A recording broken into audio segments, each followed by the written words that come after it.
All right, chat room activated. Hi, everybody. Welcome into the rant. I am Pugs Moran, live from the Kelly Moore Memorial Studios North. We do this every day. It's talk radio for normal people.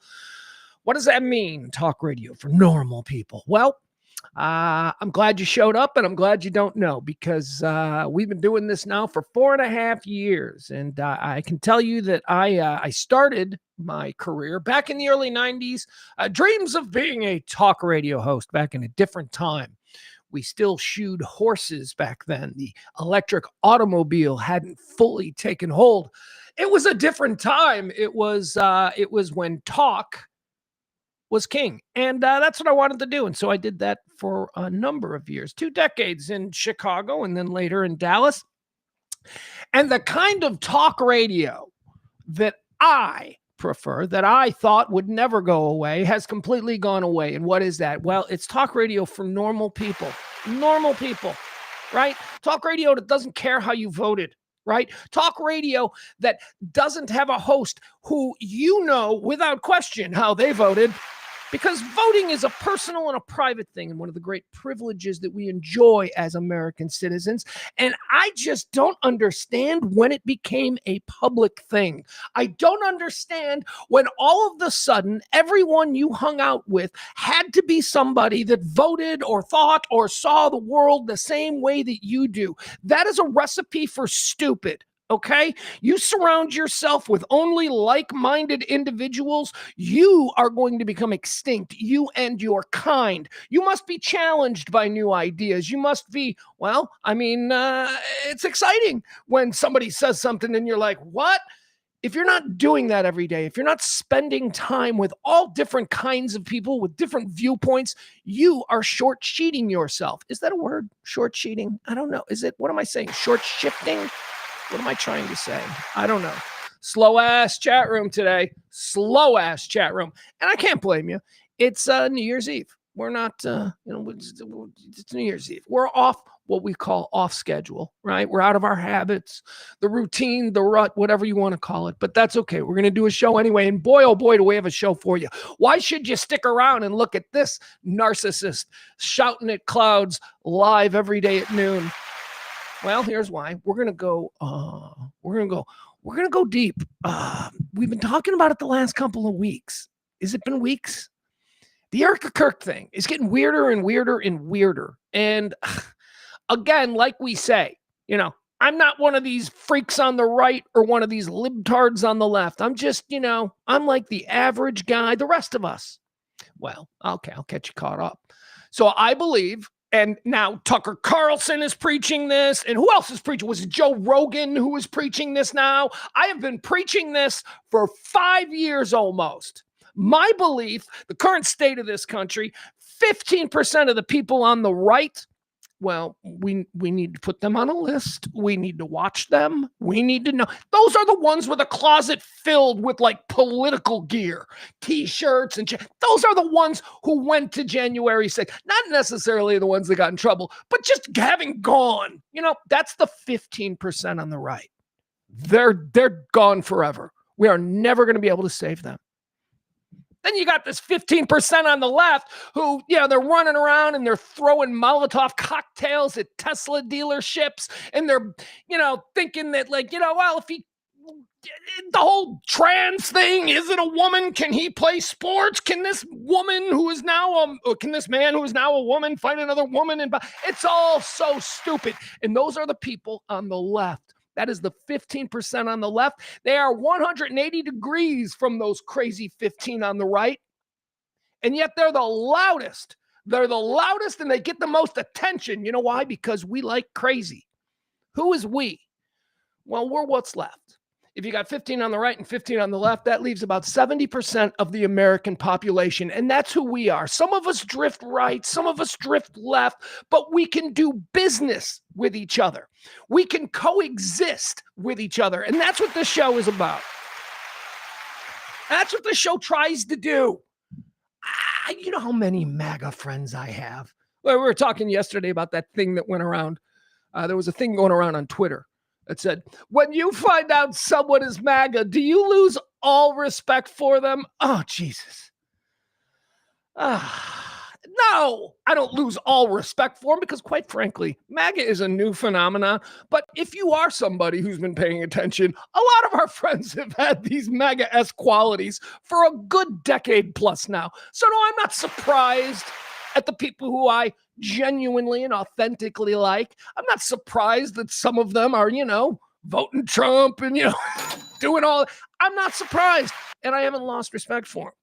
Who knows what respect level I ever had for them to begin with, but they're still friends and they're still in my life and I still love them. And I have the kind of relationship where I can go, you're stupid. And they go, fuck you. And that's it. And then we order another round because these are the kinds of people that we can do business with. The same way there's like a couple out there, there's people that are absolutely drifting left, but they're still a part of the 70% we can do business with them. So that's what we try to do on this show. So when I tackle a subject like Erika Kirk, which I'm fascinated by, and I'm fascinated by it for non-political reasons, personal reasons, I identify quite a bit with the whole what's going on with Charlie Kirk's family, the ones left behind, if you will, the widow and the baby. Because as I say, I was the baby. I was 6 months old. My father was murdered. My mother's suddenly a widow. It's just me and her. So I identify with this story, which is why I find it so fascinating, some of the choices that Erika Kirk is making. And we're going to go through some of the most recent. Pugs, you're just destroying, you're beating up a widow. Oh, screw you. Apparently we define widow differently. Widow is an action followed by behavior, okay? That's what a widow is. It is an action that occurs to a woman, married to a man, who suddenly finds herself alone, and then her behavior is what we're like, she's a widow. So we're going to get into all of that. Don't worry, I'm not gonna go into like, my mom says to me the other day, we met her for pizza. She goes, I heard what you said about the whole widow thing. I'm like, yeah. It's always embarrassing when I talk extemporaneously about my mother and her struggles and all of that stuff. Because it's all authentic, it's all, she's the most impressive person that I've ever seen in my life. And I'll go to my grave with that. But, anyway, so I don't want to get into all the personal stuff, but just letting you know that when I talk about Erika Kirk, it's not from a political point of view. It's from a holy shit, man. We went through this. We didn't have these things. My mother didn't do this. My mother certainly wasn't with her ex-boyfriend 24 hours a day within a week of my father being killed. So we'll talk about all that. All right, so we'll get into that, but also, hey, I got something for you. We got to talk about this Tyler Perry situation. Tyler Perry, is it because we're not so publicly canceling and Me Tooing people anymore? Is that it? Is it a timing issue that the Tyler Perry story isn't being talked about more? Because I'll tell you, when it was Louis C.K., everybody was talking about it and nobody had a problem with that guy's career being killed. But it seems like Tyler Perry's receiving some special treatment. So let's talk about what he did and why he hasn't lost any production deals or anything like that. He's still a freaking billionaire. So we'll talk about that. We'll talk about why it seems Tyler Perry is, at least thus far, immune to all of the bad and negative press that he has received over the last couple of weeks. You might not even know about it. You might be like, what did Tyler Perry do? And you're all furiously Googling right now. Well, we'll talk about it. And it's not the first time either. This is, I say maybe it's a timing issue. Maybe he's benefiting from the fact that we are all exhausted from canceling people. Maybe that's what it is. Or maybe, as I've been saying for a while now, when Trump won re-election, a lot of shit changed. When Trump won re-election, oh man, we can say certain words again without worrying about losing our job, right? Retard's back. That's a good one. Retard's back. Apparently you can say that now. Retard. I don't understand when you say something is retarded. Like if I say that's retarded, okay, isn't it about my intent for the word? Because you see, retardation is not exclusively about a human being who is suffering from genetic disabilities.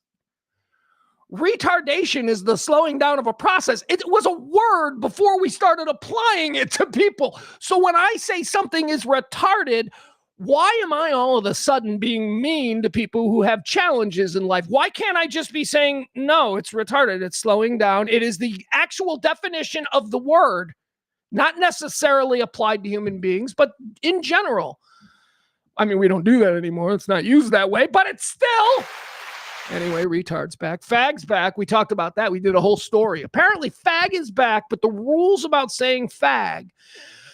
And I just violated them. Apparently, only gay men and gay women or allies. I don't know. How far does this go? But that's a fun word. That's a fun word. I didn't even know that word had sexual connotations. But, if you're Gen X like me, growing up in the 80s, that was everything. Everything was fag. Oh, you got a girlfriend? You're such a fag. See, we didn't even know what it meant. We just used it because those are 3 cool letters that when put together make a sound that we enjoy making. Fag. And if you're in Chicago, we love our hard vowels. So, hey, look at that fag. Look at that heterosexual guy holding hands with that heterosexual woman. Couple of fags. So that word's back. We talked about that last week. Gays are using it. Gays are using it everywhere. Gays can use it on TV. That's as long as you're gay. How do you prove that? Like, I get the N-word with black guys because, skin color is obvious. It's like, oh, okay, that guy's got the proper skin color. I don't need any other context clues to put it together. He's okay to say that. But when a dude in a suit says it, can't he just go, I'm gay? Why not? You said that word. Now we have to end your career and you will never work again. And then dude just goes, no, I'm gay. I can say it. And they're like, oh, okay. Okay, you're gay? All right. How long has that been? And then he can go, I'm going to HR. How dare you ask me those questions? So see what I mean? Like, I understand the N-word being allowed to be, I'll never use the N-word. Why do I want to use the N-word? I know what that word is. It's an ugly word. And should I find myself sideways with a black guy, that's where it always goes squirrely. And, these YouTube videos that you watch when a white guy is all of a sudden deemed a racist because in the heat of a battle, he went with the N-word, which is just no. And then they always say, well, I didn't mean that, man. I don't know. I was just mad. No, you had that word in the chamber, though. That's very telling. You had that word in the chamber because I don't have that word in the chamber. And I live on the south side of Chicago. I argue with black guys all the time. I've never gotten to a point where I'm like, hey, N-word. It's just not there. It's just not there. But the gay word, like I might accidentally say the F word, fag word to a gay guy. And then be like, you can't say it. And then we got a whole thing. So anyway, we're going to talk about.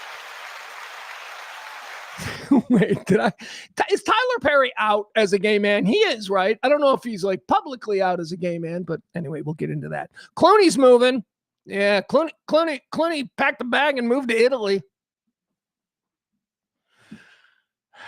I don't know if it's first of all, let's be honest. You hear this, these celebrities they picked up and moved. No, they're super rich and they can afford to stay anywhere they want for an extended period of time.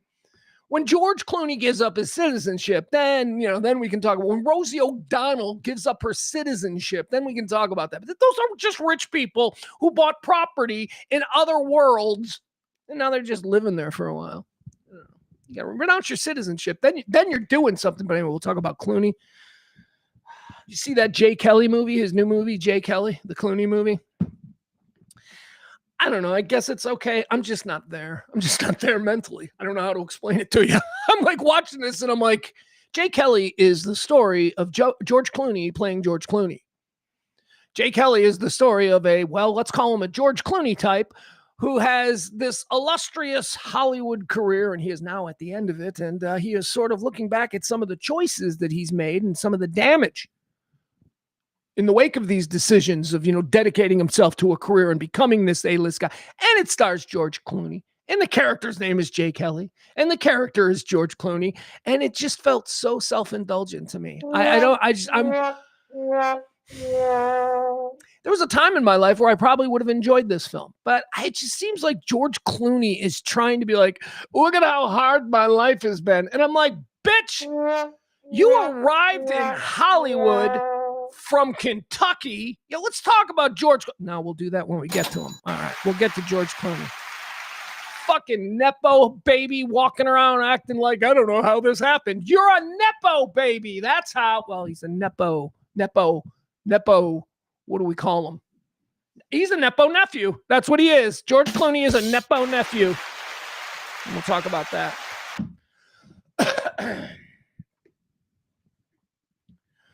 Decides to go all in on his Hollywood dream, gets off a bus, moves right in to the guest house of his aunt, Rosemary Clooney, in her A-list at the time Hollywood actor husband, Jose Ferrer. That was how George Clooney struggled in Hollywood. Living in the guest house of Rosemary Clooney and Jose Ferrer. All right, so we'll talk about that. Hey, MAGA. Yeah, we're going to talk a little bit about MAGA because there's some fun things happening with MAGA right now. And again, MAGA from the 70%. Hey, there was a time I could have been MAGA. Had you guys not been so crazy you went too far. Let's be honest, you went too far. Hey. Anyway, we're going to talk about what's happening with MAGA because there's some interesting things happening with MAGA. I know we've got some chat roomers who are proud members, card-carrying, red hat-wearing members of MAGA. So we'll talk about what's happening there, and we'll see. Well, I would love look, my guys, my MAGA friends, and when I say my MAGA friends, I'm not just talking about our people in the chat room. I lived in Texas for 20 years. You don't think I got some Republican conservative friends? You don't think I got some red hats in my phone book? I do. So we'll go into that. Maybe we'll talk. You know, there is one fairly, I'm going to say prominent. He's not a celebrity or anything, but he's a known guy. There is one MAGA friend of mine who, I talk to from time to time. He's Texas. And I wonder if he would come on and talk about what he's going, because he's going through some stuff. He's like not, he's a decent person. And he's kind of like, and I'm like, you voted for this? That's what I always say. You voted for this? He's like, oh, God. So that'll be an interesting phone call. Maybe we'll do that. Hey, the new year, new segments, right? Ghislaine Maxwell, we got an update on her. She's not going over well at her new prison. Yeah. All right. And we got a whole bunch of New Year's stuff to do. So we got a big show for you. I hope you can stick around and spread the word, follow, subscribe, do all of that stuff. Man, we've got a low show today, but that's okay. I got a lot of content. So we're going to do a lot of stuff. We are being victimized by the holiday. It's not even a holiday. You should be at work. People should be at work. I'm taking New Year's off. I didn't take New Year's off. Hi, Chris. We got Chris, my old roommate, my old buddy, Chris. Southern California, Chris. SoCal, Chris. He's there in the chat room. Always good to see him. We got my old friend Hughes in the chat room. Adam is in the chat room. Do we have anybody else in the chat room? That's all my screen will show. Hold on. Let me see. Where's all the first one? There's Jen. I see Jen there now. Okay. She's back there.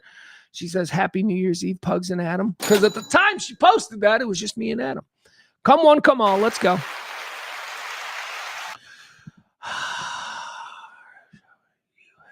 Okay, wait a second. Is it too early to get into it with Adam?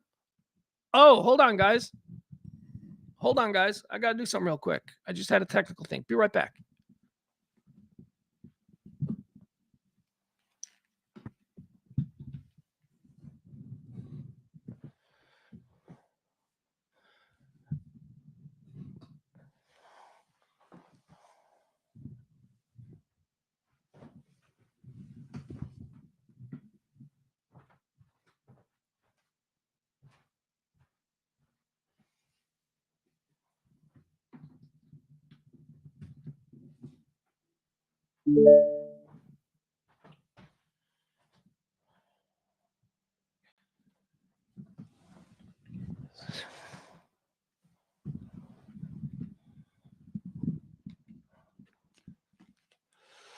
Holy shit, was that unprofessional, huh?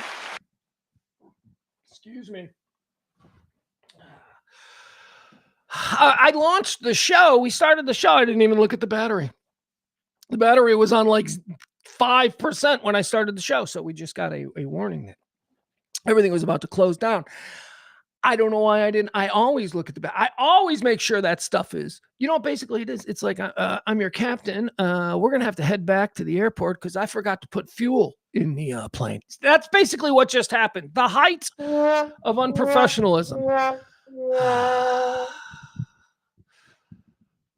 Let's see here. That's what it is. All right. Fast Outdoors here. Hi, Fast. Fast says he's out. He's got to get out. Iowa's starting against Vandy. Happy New Year, Fast. All right, here's the beautiful thing about this show. It's there on YouTube or Facebook forever. You don't have to listen to it live. You can actually do it as a podcast, the way it's kind of intended, although I don't know if we're available on any of the podcast services. But Byron's here. There's Byron. All right, come on. Let's go.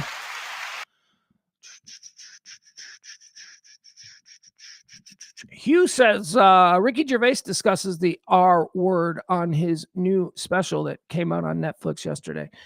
Yeah, I know. I haven't seen the special. I will, because I think Ricky Gervais is brilliant. He have some issues with the way he used. I haven't seen the special, but I did read an article recently where he was talking about the way he used the word retard so freely early in his comedy career troubles him now, which, is fine. Dude, I say this to people who know me all the time. There is shit that Kelly and I did on the radio years ago that I am appalled by, that I just can't believe it. I know it was fun and we were people of our time, but the goal of this trip on this big blue marvel is to evolve. Marvel? First of all, that was lame, cringe, big blue marvel. This is what happens when you do a stream of consciousness. You just say whatever is next. But I think the goal as we live our lives, and I say this all the time, is to evolve and to change.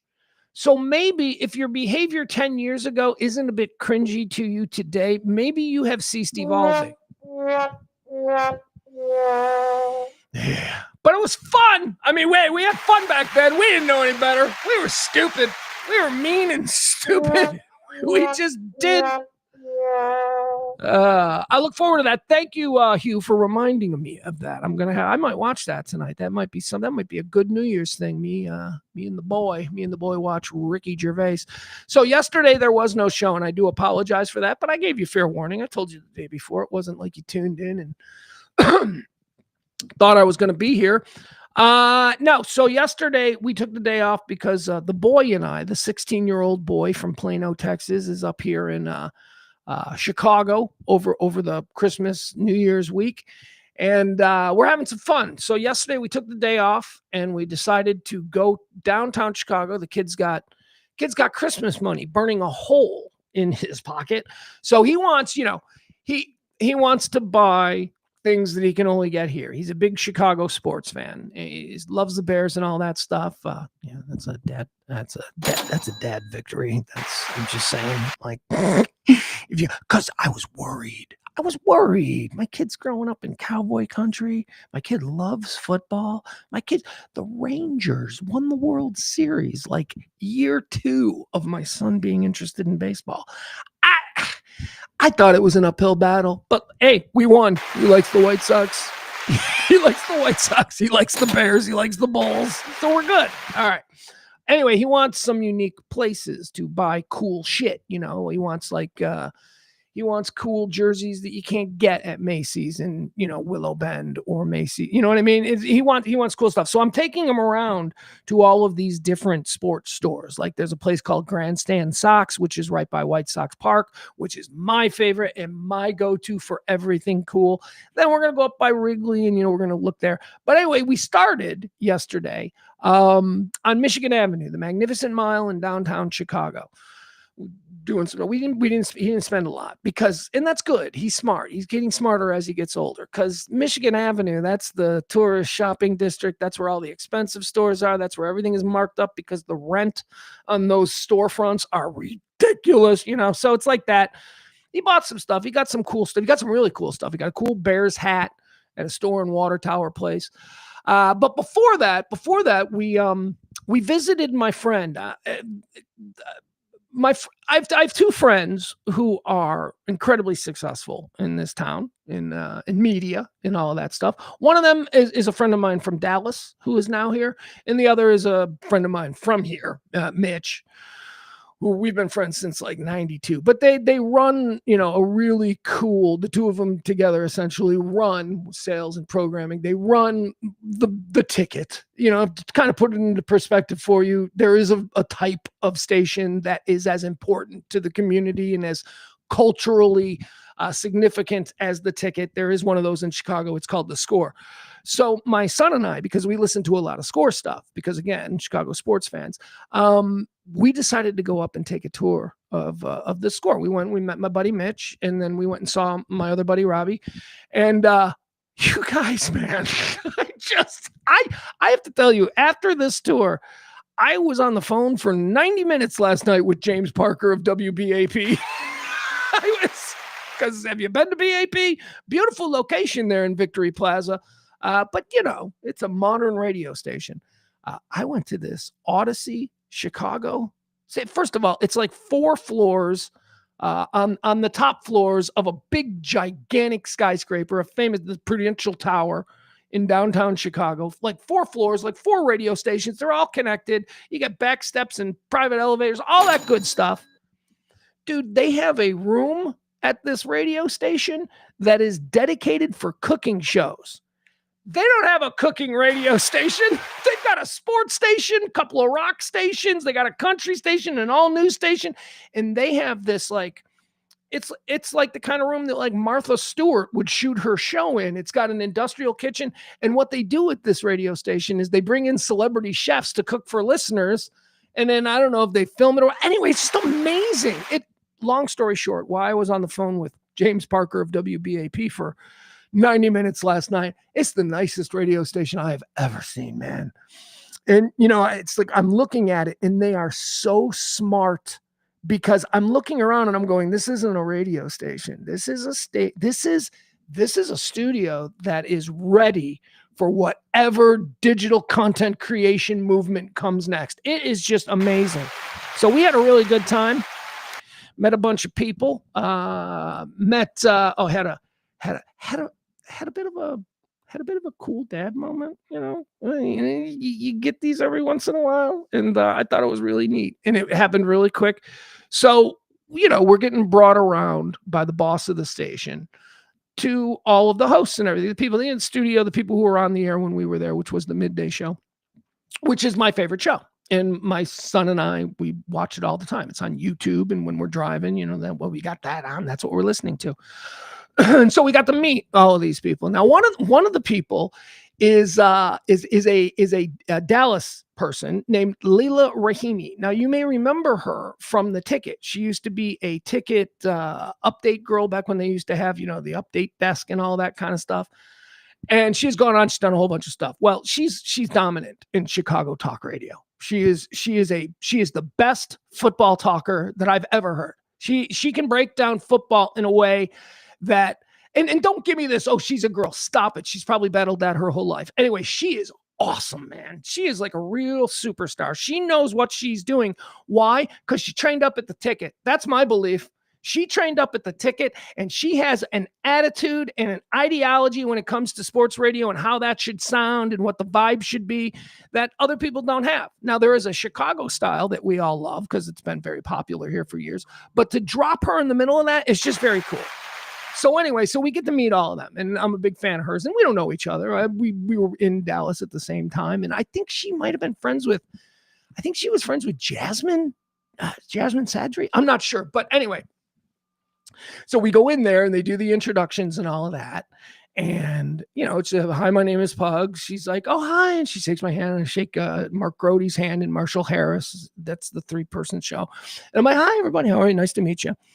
And then Mason was wearing his varsity jacket. And remember, Leila is from Dallas. And she goes, where's that? She goes, what jacket is that? And he goes, Plano East. And she goes, Texas? And I'm like, yeah, this is my little Texan. She goes, oh, and she looked kind of confused. And this is where the pat on the back comes. She goes, oh, yeah, because, I know your dad from Dallas. And that's okay. So you're still in Dallas. And look, I felt good. It was like my son, in that moment, she let it be known that she knew who I was from Pugs and Kelly, which I felt very good about. I was like, oh, cool. But she did it in front of my son. That's what I don't care about for me, but for him. Because, he was born after Kelly and I had whatever success or whatever, so he's grown up with me going, I used to be on billboards, I had TV commercials, stuff like that. So that was fun. And we had such a great time. Thank you so much to everybody there. They really showed us around, and we had a great afternoon, and everything was good.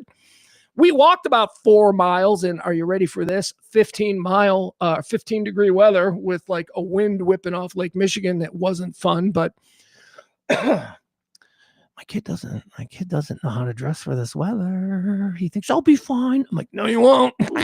No, you won't. I don't need a hat. Yeah, you will. Your ears are going to freeze off. Please. So we went through that a little bit. Also, do any of you have teenagers? I want to show you guys something. Let me just show you something. I just want to be embarrassing. I call this the look. Remember we did a story a couple of weeks ago. What's it called? Gen Z face? Or Gen Z face, right? Where it's like just this default setting on their face is like, you are the worst person on the planet, and I can't believe you are pulling me away from my phone. That look, what do you want now, life giver? It's that whole thing. It's that look. It's called the Gen Z face. Here it is. Let me show you what the Gen Z face is, because this is pretty much what I deal with. And if you have a teenager, you probably do as well. All right, here we go. The Gen Z face. Again, this is I'm not shitting on my kid, okay? My kid's a straight A student. He's like, he wants to go to the University of Chicago. It's like, oh, Jesus, you got to be like top 1% of your class. He's like, I got that covered. I'm like, okay. So he's a good kid. But here is the Gen Z face. Here we go. Look at that. Can you guys see that? Here, can we make it bigger maybe? I don't think it works to make it bigger. I don't know. But look at it's this. He's on his phone, right? And then I say, hey, bud. And then he gives me.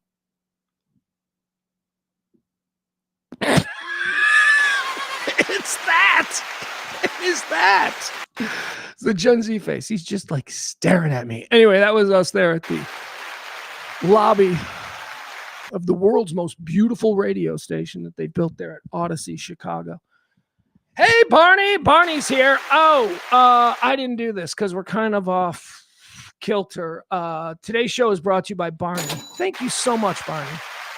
Barney dropped a tip yesterday. I didn't do a show. We hadn't gotten a tip since Christmas Eve, I think. Maybe Christmas Day. I don't know. I got to go through that. But thank you guys. But, it's the last day of the month. We ain't there yet, man. We're in such bad shape. So help out if you can. Barney brought us today's show. Thank you, Barney. Dude, that was really unnecessary. And it's just nice when I look and I'm like, oh, my God. And, it's thank you. Thank you so much. All right. So if you want to help out this show, and you can drop a little something in the Venmo or the Cash App, help ensure that we do run through that wall of the new year and not just, be like, can we make it? Drop a little something in the Venmo, drop a little something in the Cash App. It would be greatly appreciated. You are the best. Kevin's here. Kevin Barber's in the chat room. Hi, Kevin. Kevin, I shouted you out the other day about something. I don't remember what it was, but it was something having to do with when we were kids. I don't remember what it was. Anyway, we'll move on from that. What do you say we get started? No April, no Maddie. Where are all my peoples? Are you liking? Are you subscribing? Are you forwarding? Right? You got to do all that stuff. I've got like 5 things that I tweeted yesterday that, because I'm not a blue check, have like 55 people have seen this in the last 48 hours. I'm like, oh, you fuckers. When I get enough money, I'm gonna get me the blue check, and we're gonna try and grow the show. But that's just another $20 a month that we don't have. Okay. So we'll get there. But I posted like 5 things last night, and I look at them this morning, and I'm like, are the people who are listening to the show following? Are they getting that I need help with the algorithm to promote the show? So that means that just whatever stupid shit that I tweet, please just retweet or like or something. Help Twitter think that we're doing something sustainable. Help the algorithm go, oh yeah, we should let more people know about this show. please help out if you can. So like, subscribe, forward, all of that, whether it's on Facebook or Twitter or Instagram, wherever you see any mention of this show, and it would be greatly appreciated. Thank you. Tommy B is here. Look at Tom Beller here. He's in the house. He's in the top 5% of Score listeners on the Odyssey app. You know what? Okay, Tom, that is very, very interesting to me. I'm sorry, guys. This could be a very personal show today. I got a whole bunch of stuff to talk about. I ran through it, so you know it's there. But it just feels like last day of school vibes. You know, it feels like, are we really going to get that heavy today? But Tom says, who is also one of my oldest friends, hey, here's something that's weird. Do Tom Beller and Kevin Barber know each other? Because although they went to the same high school only for 1 year, Tom transferred to another high school, and I still maintained a friendship with Tom, and Kevin was, I don't know if they know each other. Anyway, they're both in the chat room. Tom Beller says that he is in the top 5% of Score listeners on the Odyssey app. Now, that's interesting. You said you use the Odyssey app. So I don't use the Odyssey app to listen to the Score, especially when I'm in Texas. I use YouTube. I watch them on YouTube because I don't know. I kind of like to see them. You know, I know you're not supposed to do that when you're driving, but the phone's in the center console, and I can drive, and I can look down, and I can see, let's see what they're wearing. Whatever. I know this from the guy, me, who resists video, who wants this all to go back to audio, who wants this all to go back to theater of the mind. Now it's theater of the set that you can build. Now it's, storytellers are supposed to use words and imagery to captivate you. That is dead. Everything's got to have a video element. Do you have a video? We're not going to advertise if you don't have a video element. The storytelling, the theater, it all suffers. Anyway, Tom, I listen to the Score almost exclusively on the YouTube app, and we had a really good conversation. I know Tom knows Mitch. Tom knows my buddy Mitch. So we had a really good conversation in Mitch's office with Lawrence Holmes about, Lawrence Holmes is another talker here in town, where we were really getting into how I listen. Lawrence is a really smart guy. And he's like, so down in Texas, how do you listen? And I'm like, I don't use the Twitch, because they really push the Twitch. I'm like, the Twitch app, I don't use Twitch. I'm not 15. I don't even know what fucking Twitch is. I use YouTube. I watch the YouTube. So we dug into that. And Tom, I can tell you, you should switch over to the YouTube. You should switch over to the YouTube, and I'll tell you why. I don't know if you ever have any glitchy issues with the app, but I have nothing but glitchy issues with the app. And I also really like that I can see them, and I like that I can fast forward. And, my pro hack is, Lawrence Holmes got a kick out of this. I go, Lawrence, here's what I do. I don't listen live. I listen about a segment or two behind so that I can skip through the commercials. And you can do that. You can do that on the YouTube app. So it's just it works. Anyway. Yeah, all right, there you go, Kevin.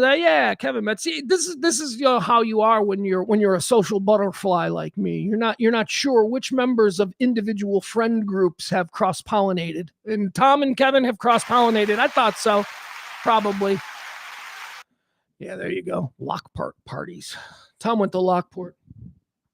I had kind of this thing. Kevin and I, to a degree, had sort of this thing going in high school where we were like party central.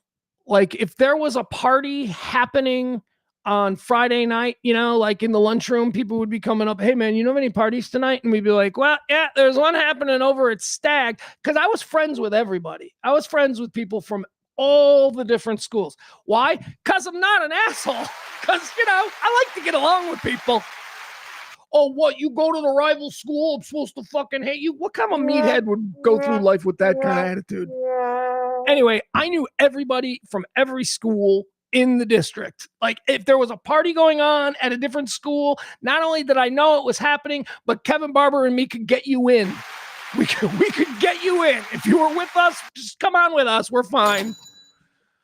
Yeah, we had the party scene locked down in high school. And Tom was one of my serious connects for Lockport High School. Tom was over there. He was a very popular guy at Lockport High School. So if there was a good party at Lockport, I could get my Andrew guys, and that's probably how Andrew was the high school I went to. So we could probably get the Andrew guys in a car and we'll go out to Lockport for the night. The good thing about Kevin Barber, though, remember I said that Kevin and I kind of had all the Sandberg. We could go anywhere. There was nothing Stag. We knew everybody. Here was the good thing about running around with Kevin Barber. Kevin Barber didn't drink. Kevin didn't drink. At the time, we called him a pussy for it, but in reality, it was really good to have him. He had a car and he didn't drink. And also, he was very liberal with what he allowed going on in his car. It was always no problem. You want to put a Stroh's party ball in the back of the hatch? Go ahead. I'll drive it. I'm not drinking. Yeah, Tom's got a nice hat. This is another Tom, who was Tom, the senator from Lockport. That's kind of how you got to look at it. Tom, the senator from Lockport, would come to Andrew parties, which is where Kevin and I went. Tom went there his freshman year. Tom would come to Andrew parties primarily at a third person I haven't mentioned, Kurt's house. Kurt. Now, Kurt was in the immediate group. You know, you always got like 5 dudes who are like, this is our group. So Kurt was in that group with us. So we did the Andrew group. Kurt had parties every day. Kurt had parties. Kurt's parents, I don't think he had parents. Now that I think about it, I'm not sure Kurt had parents. He had a big, beautiful house in a nice suburb. They were always at some place called The Lake. I don't know, where are your parents this week? They're at the lake. Okay, cool. Can we have a party Tuesday through Saturday of this week? You sure can. All right, cool. And those are the parties that Kurt provided the party. But I like to think that I provided the fun. I provided the atmosphere. I got the attractive girl. Right, Kevin? That was our hook. Kevin and I always pulled attractive girls from other schools so that we would show up at a school we didn't really belong with a whole bunch of attractive girls, and then we get in.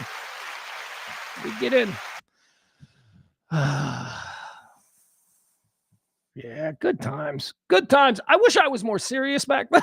Like, I wish I wasn't just a paper bag blowing in the wind. You know, like, well, let's go do this now. But I thought I had it all figured out. And now here I am looking for tips on a live stream every day. Just an old man shouting at the moon. Snowed here again. We're getting a lot of snow. My kids really, I thought my kid was going to get denied winter, but winter in Chicago this winter has been really bad. We got a huge snowstorm like a month ago, and we had like a foot of snow on the ground. And in a couple of days before my kid gets here, the temperature goes up to 60. All that snow goes away. All we're left with is dirt and mud and soot and gross. And then like the second night my kid is here, we get another round of snow. And I'm like, all righty. So we got snow. It's cold. Yeah, the kid from Plano, Texas is definitely learning what winter is. All right, let's get started here. Let's do the show. Let's run into, what do we got? Okay, so we talked about the look. I wanted to show that. That's the Gen Z look. We saw that. There's one other thing I wanted to mention, because I think, I'm always looking for interesting content that people will react to. That's the shock jock in me. That's the old 90s shock jock. So I saw a thing on Twitter yesterday. Colston Loveland is the name of a rookie tight end that the Chicago Bears have. And for some reason, Colston Loveland has become a magnet for groupies. He is like not young girls, but he's young. He's probably 21, 22.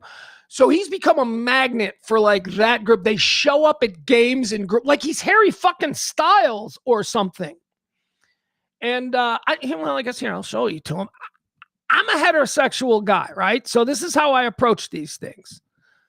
I can look at a man and go, yeah, that dude's attractive. If he and I like the same girl, I better find a different girl, because it doesn't make you gay to be able to look at a guy and go, yeah, no, look at that fucking jawline. God damn those genetics.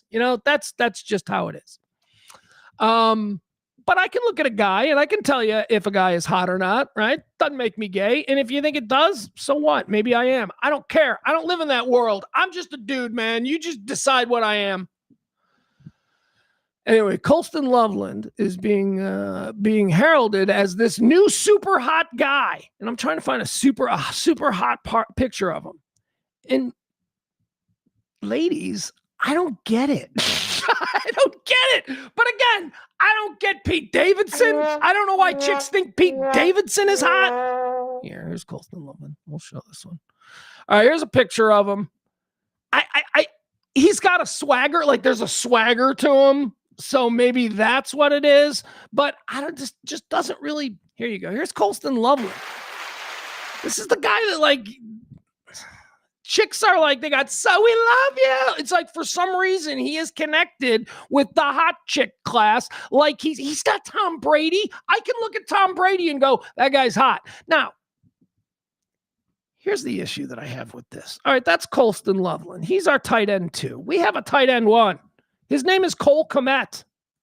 Cole Kmet has been the lead tight end for the Chicago Bears for years now. He's terrific. He's a wonderful guy. He's a local kid born here. You know, you love that when your football team develops a star who's a local kid. Let me see. Let's see if we get a picture of him. All right. This is Cole Kmet. Hold on.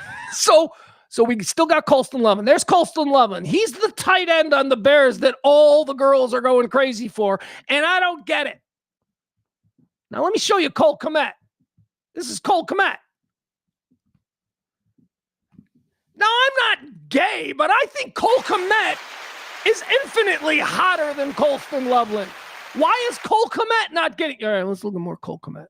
There's no good pictures of these dudes without helmets, so I don't even know. Oh, come on. There you go. All right, look at that. Cole Kmet is handsome. I'm not even gay. And I'm like, that dude's, he's like 6'5". He's yoked. He's nice. He's articulate. And he's beloved already in the community. But for some reason, the women think Colston Loveland is hotter, which I had an idea. So I pitched this to my friends. I told you about the 108 guys. I was on there. The 108 guys do a lot. They do content. They do Chicago sports content. They're really funny. I love them so much. They're so terrific with the way their ideas and all this stuff. So I reached out to them and I said, hey, 108, why don't we do a snake draft, right? Always trying to look for ways to horn in on other people's audience. I go, why don't we do a snake draft of Chicago athletes? And why don't it be a snake draft on hottest Chicago male athlete? It's just got to be a bunch of dudes. A bunch of heterosexual dudes. We'll do a whole snake draft. We'll do a whole segment or the whole show where basically, we decide who the hottest male. I think Cole Kmet would be my number 1. I'm just saying. Anyway, that's coming in the new year. I promise. I'm going to do that. I want to do that. That might be fun. I was at the Bulls game with my son the other day. I'm trying to think, are there any hot Bulls? It's probably good that I don't have that at the ready, because that would be telling. Like if I could go, oh, here's my 5 hottest Bulls. All right, I don't have that list. But I could probably look at it. I remember back in the day, my very heterosexual friend, married, bunch of kids. He's very heterosexual. But I remember back in the day, my friend Jim had a very strange admiration for the beauty of Kendall Gill. You guys remember Kendall Gill? He was a basketball player. I just remember multiple times over the course of Kendall Gill being a player for the Fighting Illini and then in the pros. I just remember multiple times hearing him go, that guy's so good looking. That's weird. What is that? You have a girlfriend and you're like really like a horn dog. Why are you multiple times saying in 1990 that you think Kendall Gill is I don't get it. Anyway.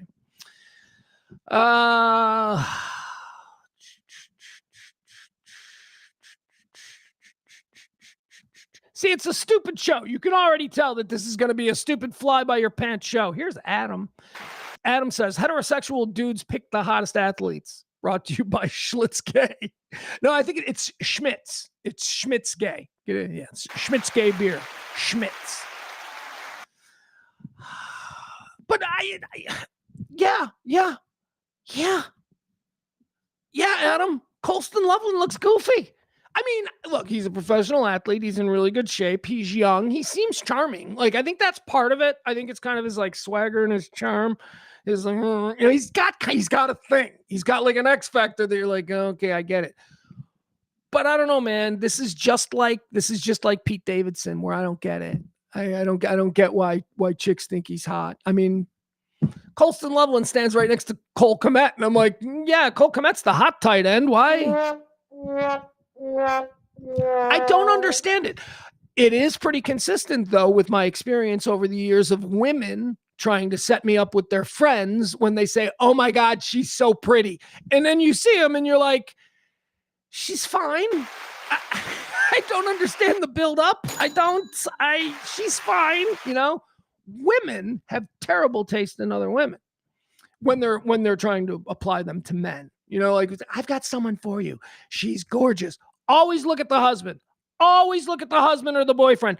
The minute a girl or a wife or whatever, a girlfriend tries to set you up with one of their friends, don't listen to what they're saying. Look at the husband, because bro code says that there has to be some kind of a thumbs up or thumbs down. It doesn't have to be that literal, but, you know, it's got to be something.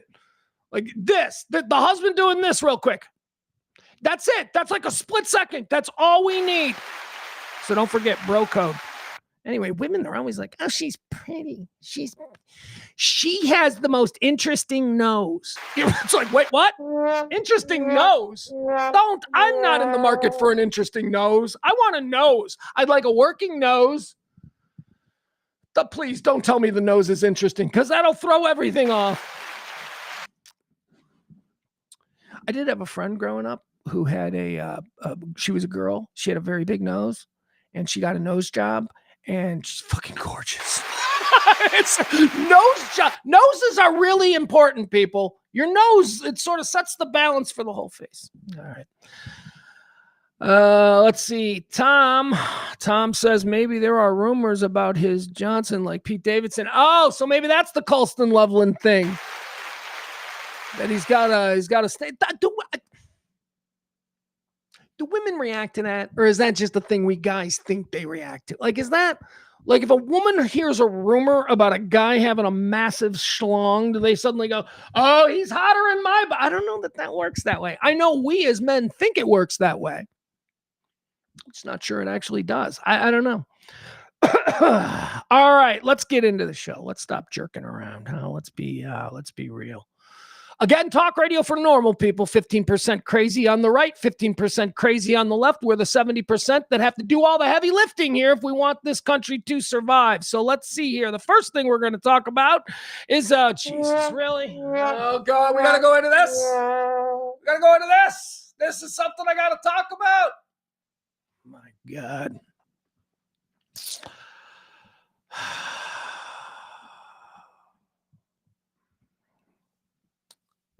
We got Chinese and Taiwanese fighter jets circling each other. We're dropping bombs now inland in Venezuela. We got Trump hosting Zelensky and then Netanyahu, and he's on the phone with Putin, and he's telling Putin everything they're saying, not in a good mediator way, but you won't believe what they're saying. That's what I believe. We got all kinds of things going on, man. We got things going on that we should be focused on, and that the clamoring herd online should be focused on, but we're not. The big story today on social media and in this stupid country is the daycare scandal that's happening in Minneapolis, because that is the most important thing that is happening in America today. And by the way, it's happening now because some MAGA right-wing white supremacist YouTuber has decided to dedicate an entire week to publicizing this story. He's breaking it. No, he's not. The situation that's going on in Minnesota is this. The federal government gives money 2, organizations that inside communities provide services that the government would rather not be involved in. Privatization. This was a right-wing talking point my entire life. The government can't do anything, so let's privatize it. Now, a lot of very smart people were like, there are certain things that shouldn't be privatized. There are certain things that should be run without the idea of, let's see if we can't make a profit. I believe healthcare is one of those things in this country. Healthcare shouldn't be run as a profit. Healthcare, having access to the best shit is a benefit of being born in the greatest country that God or whomever ever created. That's a benefit of it. It shouldn't become a place where people get rich at the expense of dying individuals. That's fucking immoral. And if you don't see it that way, then you've been ruined by American-style capitalism. What do you mean? What do you mean a doctor? What do you mean the administrator of the hospital shouldn't have a yacht? What do you mean a can of soda in a hospital shouldn't cost $18? It's bullshit. We are exploiting desperate people. And by desperate, I don't mean poor people. I mean the rich guy who's dying of gallbladder, whatever. We're not taking care of people. That is something that we need to do. We can still have a fucking roaring economy and all that and go, you know what? We make so much money and we can outproduce anybody in the American work ethic and all that stuff. We can still have all that. And I'm telling you, the benefit of it should be that nobody has to die in a pool of their own piss. That should be the fucking benefit. But no, we gotta make a profit. We got to make a profit. And the victims of this idea that needs to be a profit center are people who are victimized by it. But it's their team, so they root for it. Anyway, we privatized helping poor people with their daycare. We privatized it. We sent it out to organizations, and then we got lazy, and then Doge came along, and they fired everybody that would look into these kinds of things. Actually, I'm not drawing that comparison because here's the point. The Minnesota daycare fraud scandal has been going on for years. And I don't mean the scandal has been going on no, I do mean the scandal. I don't mean the act of stealing the money because they found out about that publicly years ago. There have been dozens of convictions and almost 100 investigations and charges brought. This is not a new thing. They're on it. Yet, because this is a story that concerns people with dark skin in a state that had the gall to run their governor as vice president, this is going to be a big talking point. This is going to be a major thing. It's not a major thing. A major thing is what's going on with ICE in all of our cities. A major thing is the National Guard being deployed, which, was a major thing a couple of months ago. It's kind of quieted down. A major thing is what's going on in China. A major thing is what's going on in Venezuela. We're hijacking and acting as pirates to Russian claimed oil. That's the weird thing. These Venezuelan oil tankers, apparently Russia, and that's one of the things that Trump is talking to Putin about. Putin's like, don't take any more oil. This is my oil. Wait, why am I doing that accent? Well, okay, I got to get into the Russian. How do I get into my Russian? Do I do them first? Moose and squirrel. This is how you get into Russia. You get into Russia by doing Bullwinkle. You got to do Boris and Natasha to get into the Russian accent. President Trump, you handsome son of a bitch. Stop taking my oil, no? I mean, that's kind of what the phone conversation goes like. We got shit that we need to be dialed into, not a local story from fucking Minnesota. Are you under the impression, just wondering, are you under the impression that this is the only local scandal of the kind? Do you not think that whatever is happening, and basically what's happening is the government is giving money to organizations that are promising to open daycare centers, and the charge and what the government is on and what the Justice Department has been on for years now is that some of these people were just taking the money and not actually running daycare centers, just cashing fucking checks. And that is real and that has been happening, but it's not new. It's not new and it's not national news. You know how I know it's not national news? Because it hasn't been in 5 years. It's only now because it's convenient. because this is something that people who didn't know about this, and I'm talking about Mr. eating his bowl of Campbell's soup in front of Fox News at 7 o'clock, living in Nebraska, has no fucking idea that this was a story. But somebody went, you know, we can really piss people off. We could rattle them because immigrants, they're not just, they're like definitely black immigrants. They're from Africa.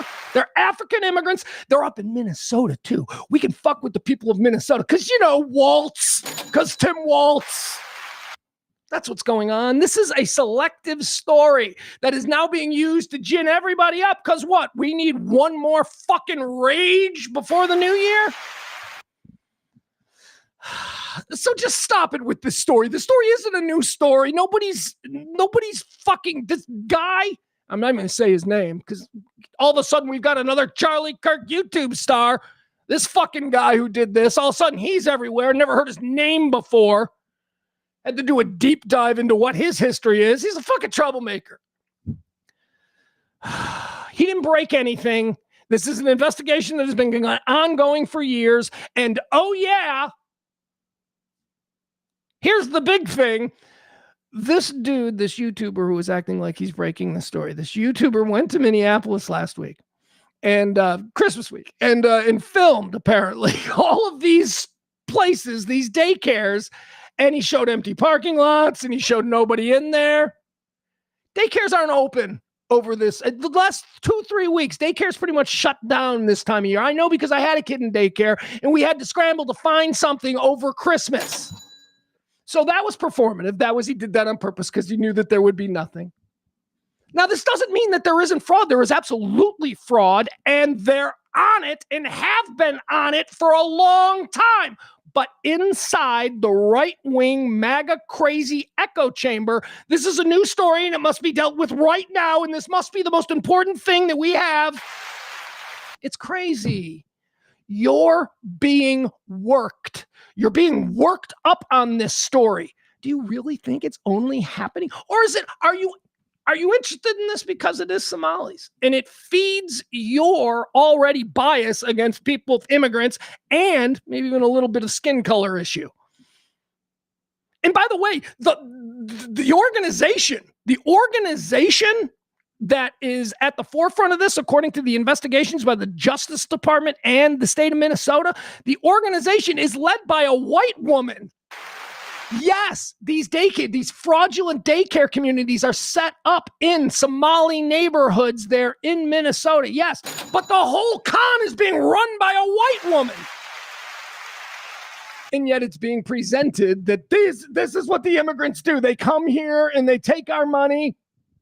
It's a fucking scam, man. We've got cons in this country all over, all skin colors, from all places. Most of them, many of them born here. We got one in the White House. The greatest con man of all time is in the White House. But no, we're going to selectively and incorrectly persecute some fucking brown people who've been here for 2 years because a rich white woman figured out how to run a scam with federal government dollars. That's what this is.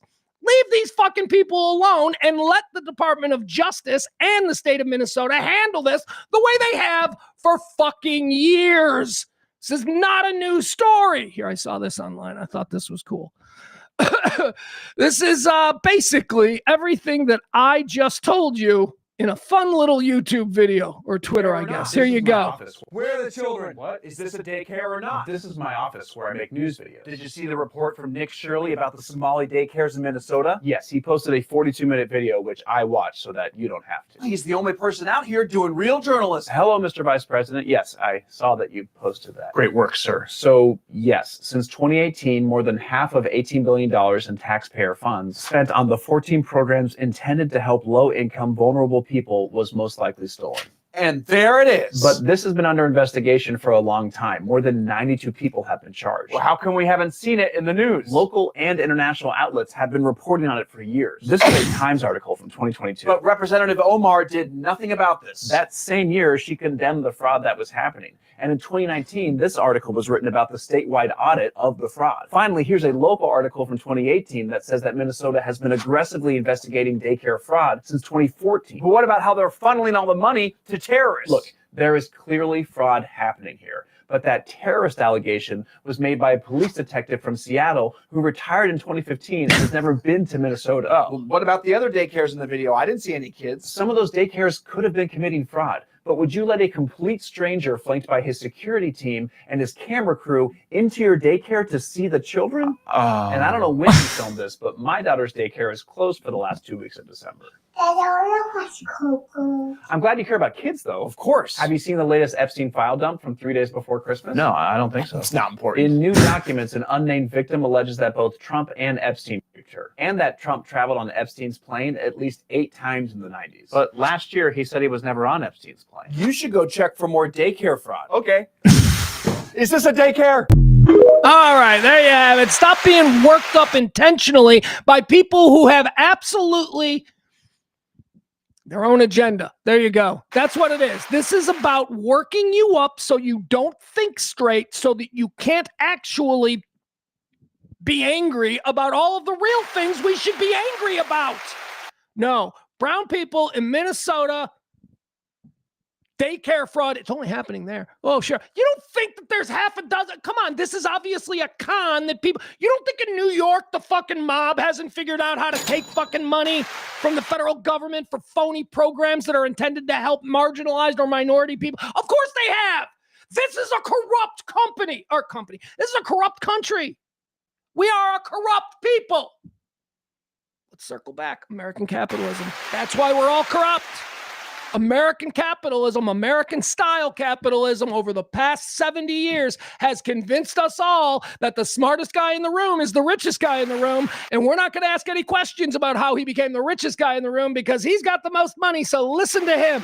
That's fucking ignorant. That is stupid. But we've been brainwashed, radicalized, programmed, conditioned, whatever word you want to use. But we no longer look at the moral implications of the things that we consider the cornerstones of our society. And we need to start being more moral.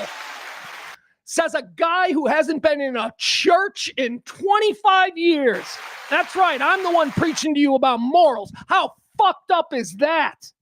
Hi, Al. Al's like, hi, amiga.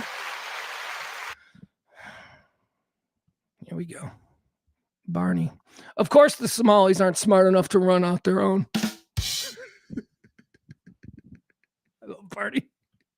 All right, today's show brought to you by About It. Thank you, Barney. What else do we have here? I don't want to follow that up. Well, I'll follow that up with this. All right. So, I told you at the start of the show, I have friends of all shapes and sizes, colors, orientations, whatever you want to call it. I have a bunch of friends. I'm a good dude, apparently. I mean, I am. I don't make trouble with people. Do I have enemies? Like, do I have any, like, enemies? Gavin Spittle at the Fan is like what people would be like, he's your enemy. I mean, he's not my enemy. You know, Gavin Spittle and I were like really close friends until the one day when we stopped being really close friends and became enemies. So you can't really forget. You know, I mean, I know the dude. He's a good human being. It was a bad situation. He's not my enemy. Russ Martin was my enemy, and he's dead. So I win. I don't know how else to look at that. Let's see. But I do have a lot of friends, as I said earlier in the show, who are or were at some point MAGA, Trump supporters. They're starting to crack. They're starting to be like, he's not doing anything. He's not. I mean, this is a very real phenomenon that's happening. Now, if you don't believe this, and if you're like, that's fucking lefty propaganda, well, congratulations. You're in the 15% and you ain't ever coming back because you don't see it. So we talked about this a couple of weeks ago, and I said, you know, it's not like, okay, so it's not extremes with me. You guys know this. My friends who are MAGA don't think I'm a libtard, right? They're not like, oh, you just say that because you're a libtard, because they know me, because we've had conversations, because they've heard me use both the R word and the F word, right? I mean, they know I'm like a regular dude. So it's not like I'm able to sort of have conversations with these people about it without triggering you're just a libtard, which I think is convenient. but they're wavering. And because of this, I had the thought, and we presented it last week, the off-ramp. We the people, the 70 of us in the middle, and some of us 70 in the middle, voted for Trump. Just voting for Trump doesn't make you one of the crazy 15. There's a whole lot to come with that.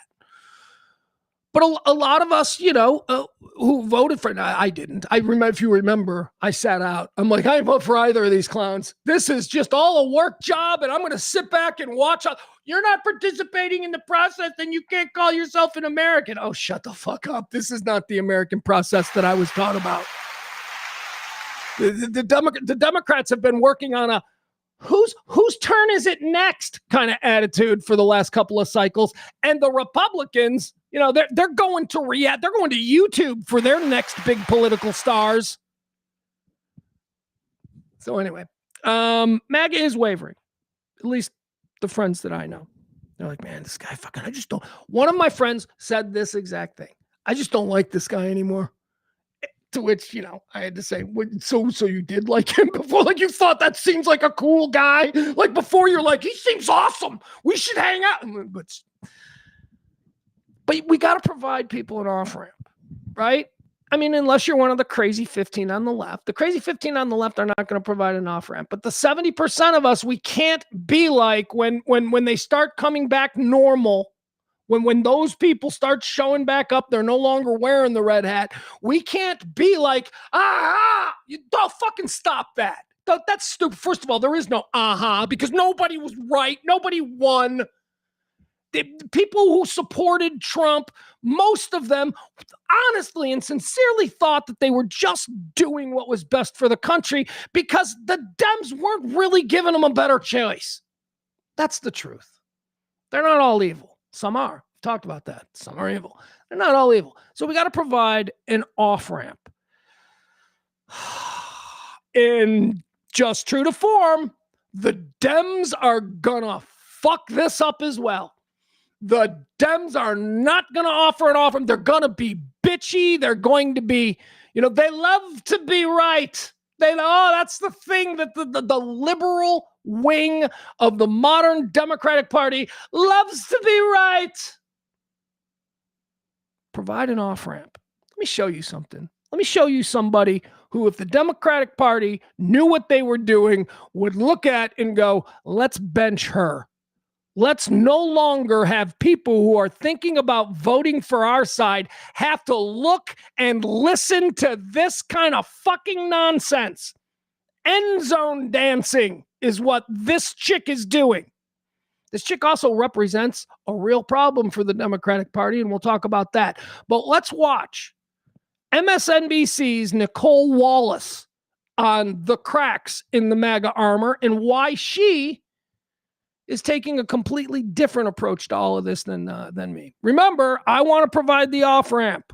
I want us to get back to some semblance of normalcy where nobody gives a fuck about how you voted because it ain't that polarizing. Criminals of today aren't the guys waiting. It wasn't that polarizing. Choosing Dole over Clinton. It just wasn't. It wasn't polarizing than Clinton over Gore. And it certainly didn't make you a lunatic for going Perot in 92. We were more forgiving. We were more understanding. We weren't entirely defined. Our entire lives, work, and actions weren't defined by the way we voted in a single election the way it is now. So we must provide people an off-ramp. Here is Nicole Wallace from MSNBC not doing that. Even this time last Hold year. on. Oh, shit. I'm sorry. I'm not even sharing it. I thought I was sharing it. Trying to fill for the commercials here. All right, here you go. Here's an example of not providing an off-ramp. Here's an example of somebody that the Democrats need to move away from. They need to embrace a new kind of voice. Not this. Let's listen. Might have associated themselves with Donald Trump, even this time last year, are already having some second thoughts and saying so publicly. It's easy to see in the so-called manosphere. Remember a guy named Theo Vaughn? He's a comedian and podcaster. He interviewed Donald Trump ahead of the election before then attending his inauguration. Well, in September, he asked the Department of Homeland Security to take down a video of immigration authorities making an arrest, one that included a clip of Theo Von without his permission. And he isn't the only manosphere personality to, shall we say, evolve in his views about Donald Trump. Watch. MAGA! Nail polish coming off. Al got like 3 more weeks of nail polish. Trump's America, nail polish is done. What are the new pronouns, Akash? Tell them the new pronouns. MA/GA. MAGA.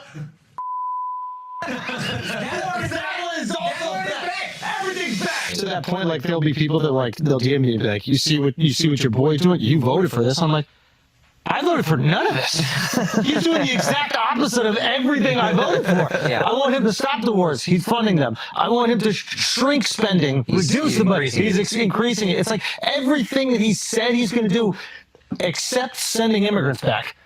And now he's even flip-flopped on that, which I kind of like. Everybody's watched presidents, especially, age radically, dramatically. Yeah. And everyone but Trump. Trump Right. It's kind of amazing, yeah. Dude just didn't age. It's so strange. It's like it barely affected him. He needs like a right-hand man. He goes, sir, I think they just... I understand the motive. Well, he's also losing it, too. You can tell. Well, I think everybody does when you get to a certain age, right? Yeah, of course. I mean, the guy's about to be 80, right? Right. Let's just talk about the immigration thing. The way it looks is horrific. When you're just arresting people in front of their kids and just normal, regular people that have been here for 20 years, that everybody who has a heart can't get along with that. This is going to be the most important election in the history of our country, I believe. I believe that too, and I wish you the best of luck. Thank you very much. It's a great honor. Thank you so much. Thank you. Looking back, we didn't really have much of an option here, but I mean, at least so we thought. But nothing I voted for happened. Mark Elias, I want to issue a disclaimer. I'm not playing those clips because any of those men are heroic. I'm playing those clips because all 3 of them contributed to Donald Trump's victory in an important way, and in a way that maybe people like me didn't appreciate. But they were 3 very influential people in the podcast space. Joe Rogan has the biggest podcast in the country, maybe in the world. And to go from, I mean, it's. I hope he cringes as much as I did, and I've never even met him, that he ever said, quote, he didn't age at all. I mean, the first term he might not have aged because he didn't work very hard. But to listen to him talk, he doesn't connect nouns and verbs inside sentences when he's talking about striking other countries. I mean, the idea that these guys sucked up to him and helped him win and have now... Again, I don't know their purposes. I only see what is public facing. Can't get far enough away from the stench of his political failures is stunning.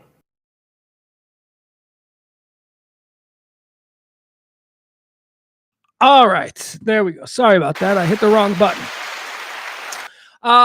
Nicole Wallace. By the way, I mislabeled. Sorry for mislabeling. Sorry for mischanneling you. They've transitioned over there at MSNBC. They're now MS Now, which is completely different, and they're now able to swim against collegiate women, which is probably nice for them. That's Nicole Wallace. Is that her name? I don't even know. I don't watch that stuff. That is Nicole Wallace doing everything incorrectly. That is Nicole Wallace not having any skin in the game. What do I mean by skin in the game? I mean, the only people that have skin in the game for this country and what's going to happen in the next 10 years are us, the working class, the middle class, the regular folk, the 70%, if you will. Nicole Wallace doesn't have that. She lives in a penthouse in Manhattan. Do you think that a shitty economy for the next 3 years is going to stop her from buying a new fucking Land Rover? No, these people are performative, and this is a real problem that the left has. The left's problem is that all of their spokespeople are obvious elitists. They are obvious. They all went to the fanciest of schools. They all grew up in money, and they all just really care about brown marginalized people to the extent that when a situation arises, like the cracks in the MAGA armor, a situation that regular folks who want our country back can look at and go, that's an opportunity for us to kind of bring this country back to a normal place. Normal people see that. The elitists don't. The elitists on MSNBC and the elitists that run the Democratic Party don't see that. What they see is, haha, we won. We won, and we can go on TV and we can talk about how we won and how we were right all along in our... By the way, it's not like there's a shit ton of viewers for MSNBC. That's why they're rebranding and everything. We can tell our very small group of people that we won, and we'll all feel good, and they'll get an endorphin rush. And what about the other, like the rest of us who are like, we don't give a fuck. You won. You won. We've all known that this has been a problem, okay? The fact that people who supported the problem, and in Nicole Wallace's view, the people who got him elected, if they are now going, oops, that was a mistake, what we say, because again, the people with skin in the game is us, not Nicole Wallace. What we say is, okay, come over to our side. All right, come over to our side and let's get a new message going and let's fucking undo this. What we don't say is, you lost, loser. Look at the dummy. Look at the dummy. And that's what elitists do because nothing affects them. Nicole Wallace isn't going to be trying to get an apartment off the expressway, right? She's not going to be moving in anywhere, Frankfurt and the tollway in Dallas, because she lost her gig at MS Now. You know, she's got to start waitressing at some fight. No, that'll never be anything that Nicole Wallace has to worry about. It's just not. It's something that we have to worry about. You think Nicole Wallace hears her car making an... I'll give you an example. My fucking wiper fluid doesn't work. I am driving around a nice car. It's a nice car. I mean, it's not a nice car. It's a Chevy. I'm driving, but it's not dented and shit. I mean, it's in good condition. I'm driving around in a normal, nice car that has all of these problems because I can't just go and get it fixed, or I can't just take it to the dealership. And you know, she can. These are elitists who view this country through a lens of guilt. That is what the Democratic Party elitist is all about. They have benefited from incredible privilege their entire lives. East Coast private schools and, you know, daddies who were the editors of the New York Times in the 70s. And so now they get a show on MSNBC. Bullshit like that. And they feel guilty because they're not terrible people. See, that's, I think, the difference between the people on the right who go, they're not terrible people. They know that this is unfair. So they overcompensate by being fucking Nicole Wallace. Nicole Wallace never had to struggle for a goddamn thing her entire life. Now, meanwhile, let's talk about what's happening on the other side, where all this trouble came from. The Joe Rogans, the Theo Vons, the fucking whatever. The Republicans have leaned into the working class. The Republicans have leaned into the people who are actually affected by all of this. Now, of course, they leaned into it and didn't actually do anything to try and help them. That was never their intention, but they did know that they could dupe these people into thinking they would help them. And then, you know, by the time they realized, which is now 8 years later, it's Jared Kushner's already a billionaire. So, I mean, what can you do? It's over. That's why we, the middle class, the working class, blue collar people, that's why we need to be as unified as we have ever been. We're not racists. What we don't want, I don't want to get into it. I was just going to get into a thing. We're not racists. The middle class is not against everybody who's brown or everybody who's marginalized. We've been painted that way. We've been manipulated into believing that these people are the evil and responsible for all of the struggles that the working class have. We've been told that. Well, the reason you didn't get a raise at your insurance company's sales job is because we let a couple of Mexicans in to pick apples. That's why. You should be mad about that. Shut the fuck up. You know, it's all so stupid, but it allows you to be angry. It allows you to be angry and find someone to blame for all the fucking shit.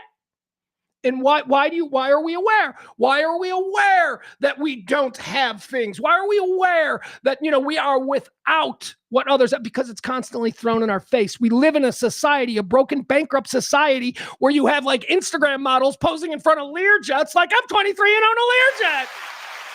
Yeah, that's why a guy who's 55, who's worked his ass off for the last 25 years, is about done with this shit. We are in a broken society. So when I get angry at Nicole Wallace It's because we are in a very delicate moment where we truly can unite the middle class, the 70%. You know, I know it because absolutely brilliant people who have had great success in all of this stuff are now moving to that argument. Tucker Carlson has moved to that argument now. He's repeating exactly what I've been saying for 4.5 years. And yeah, it makes me throw up just a little bit. But he's right. Tucker Carlson is now all about the 70% of us, unifying the middle. Now, what is that unifying message of the middle going to be? Are we just going to allow people who fucked it the last time? Because remember, MAGA and the right and Tucker and all those people, they're the ones who said, you need to be angry at the left. And then, you know, remember they had no intention of helping us, but they pointed out everything that was fucked up and who was to blame, and they were going to get the ones who were to blame. That's what they did. Then they cashed their fucking checks and they moved on. And now, seeing the landscape, smarties like Joe Rogan and Tucker Carlson are looking around going, all right, we can do this again in the middle class. Let's get them all back together. Because this guy's obviously a clown. This president that we all told him to vote for, he's obviously going, let's get them all back together. Let's get them all back together in the middle class and we'll fuck with them again. We'll just fuck with them again. Is that what we're going to allow? Or is the fucking Democratic Party going to sideline people like Nicole Wallace and maybe start promoting and elevating voices that reflect and can connect with the middle class? There ain't a guy in the middle class that thinks he can have a conversation that's worthy with Nicole Wallace. He'll be like, that chick's a bitch. That chick, she talks down, she's condescending. So that's the problem. I'm not upset because I'm a Democrat and want to see the party thrive. I'm upset because I'm an American and we need a viable two-party system. And right now, there's only one party that knows how to get the votes. And instead of the other party, the Democrats going, what did they do? No, they're going to end zone dance now as the fucking country burns. Thank you, ladies and gentlemen. That's my rant.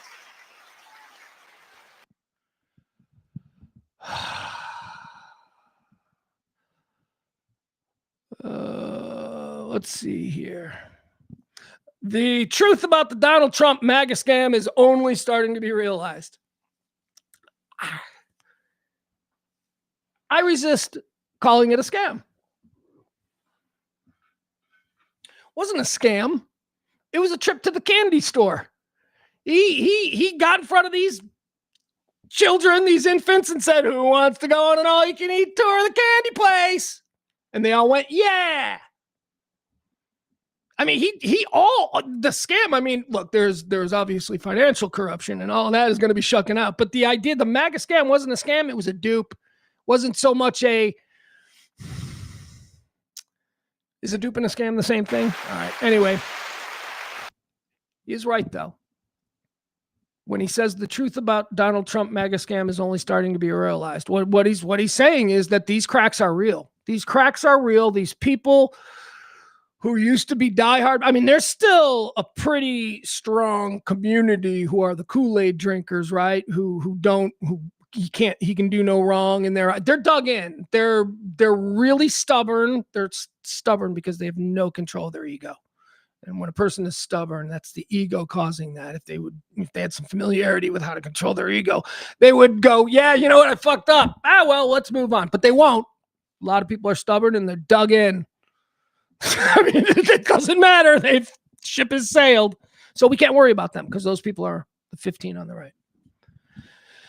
Man, the Dems they can't do anything right. They can't do anything right. Well, MS Now, do they still have Al Sharpton? I mean, do you think there is a union steelworker in this country, by the way, of any color, that wants to hear from Al Sharpton? How can the people who like Al Sharpton then criticize all the Christian evangelical churches and the ringing of the... Al Sharpton is the exact same thing. It's the exact same thing. He made a lot of money being a preacher in Harlem back in the 80s or 70s or whatever the hell it was. He got a lot of attention for the whole Tawana Brawley thing. Yeah, I'm never going to forget that. I am never going to forget. That city of New York almost burned because Al Sharpton was a part of a story, a lie about a teenage black girl who was supposedly raped by like 13 white guys. And that's how Al Sharpton came on the screen. That was a totally made up story. They arrested people. The people were on the front page of the newspaper. Now you can also say, but what about the Central Park Five? Another fucking crime against the middle class. Another crime against yes. Everything doesn't have to be followed by its counterpart. Things can just happen, right? Nothing happens in a vacuum. There's always examples on the other side. But Al Sharpton was involved in that, man. And ironically, Trump was involved in the Central Park Five. Look at that. Connect those dots. Both a guy on the extreme left who's supposed to speak for those, those libtards, Al Sharpton, and a guy at the fucking titular top of MAGA, the president of the United States, did the Central Park Five thing. So look, they're all working us. And as soon as the Democratic Party figures out that if they would platform and give voice and attention and promotion to people who can connect with the middle class, they're going away completely. This will be you know what this will be? It'll be a Republican Party, which is MAGA, because there is no Republican Party, it's MAGA, and there will be some kind of independent thing. But the Democrats will be relegated to some marginalized third party, which is sort of appropriate because those are the people they pretend to serve. All right, so user here, he's not allowing for the off-ramp. He says, sorry, Joe, way too late to criticize your convicted criminal orange hero. We've long known where you stand regarding Donald Trump. Case in point, your comments regarding the January 6th insurrection. Yeah, I mean, Rogan was never full MAGA. Here's what Rogan is. If Rogan has a guest in, he's not confrontational. I'm confrontational. Like if somebody that's what we like. So I think interviews are supposed to be. You're supposed to mix ideas. Joe's a good host. Joe's a good host and a cool guy, and he can get into a really cool conversation because he's fucking high. He's just fucking inviting. He's sitting around smoking weed, and people are coming hanging out with him. He's like, yeah, man, that's crazy. Tell me more about Bigfoot. That's what Joe Rogan is. So for the idea that he all of a sudden was elevated to a position of political kingmaker is, yes, troubling. But the Republicans knew to lean into those kinds of voices. The Republicans knew what kind of person connected. And by the way, the Republicans have known this for years. Have you noticed the exodus of Republicans, old school Republicans? The Bush family, if you will. That kind of thing. We are just like Democrats. We just call ourselves Republicans, and we vote for these things, and they vote for those things. But this is the order and the way of things. All of those dudes have been sidelined. All of those dudes who are obviously elitists in the Republican Party have been sidelined. And they leaned into the working class as the spokespeople for their party. Your Marjorie Taylor Greens, your Lorraine Boeberts, your any number of other loud and truly ignorant representatives that we've heard from over the last couple of years. They're the middle class. They're connecting with the middle class. Meanwhile, the Democrats' hot new thing is a black, gay, Ivy League educated. Isn't it wonderful how he was able to climb the ladder to success? That doesn't resonate either. We're tired of that. We're tired of fucking being presented with a fucking success story that should be turned into a Hallmark movie. That's performative. That's concocted bullshit. Authenticity is what we need.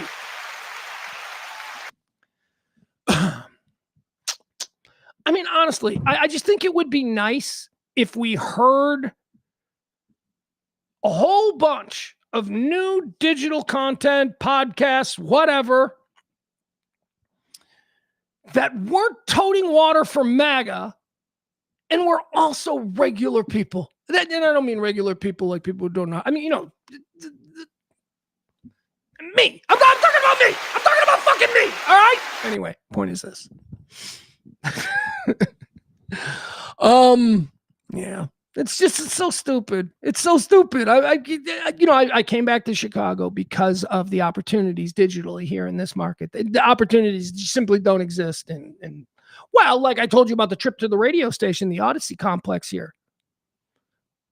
They're not a radio station anymore. Unlike every station in Dallas, which is still just an old-timey radio station.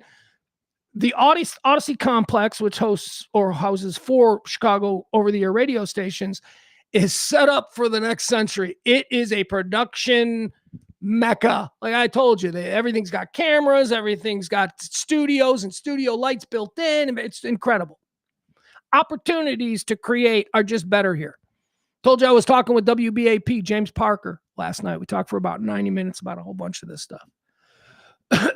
See, James Parker does a form of talk radio where he is forced to talk a certain way. Got no choice. Doesn't matter how he really feels. Why? Because authenticity isn't as important anymore in corporate talk. James, I think, is the best thing at WBAP if they would just let him be James. I don't think they are. I don't know anything. I just don't think they are. So James and I were talking about just, the opportunities here in Chicago that just don't exist in Dallas.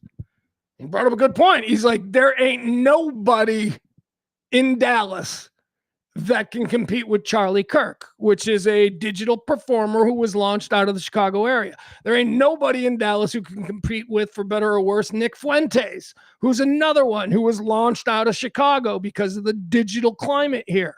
There ain't nobody in Dallas that can compete with Tim Pool, another one who was launched out of Chicago. I mean, it's the people, the money, the creators here are just more about this is what we're doing now. Whereas in Dallas, everybody's territorial, It's like, no, we shouldn't work together. No. How many years did I spend trying to create something down there at Radio Misfits? I was lucky that we were able to round up Sports Bras. I was lucky that we were able to round up Jackalope Tales. I was lucky that we were able to round up Scarlet and Holly. The Honest Edit. I'm sorry. I probably should have said the name there.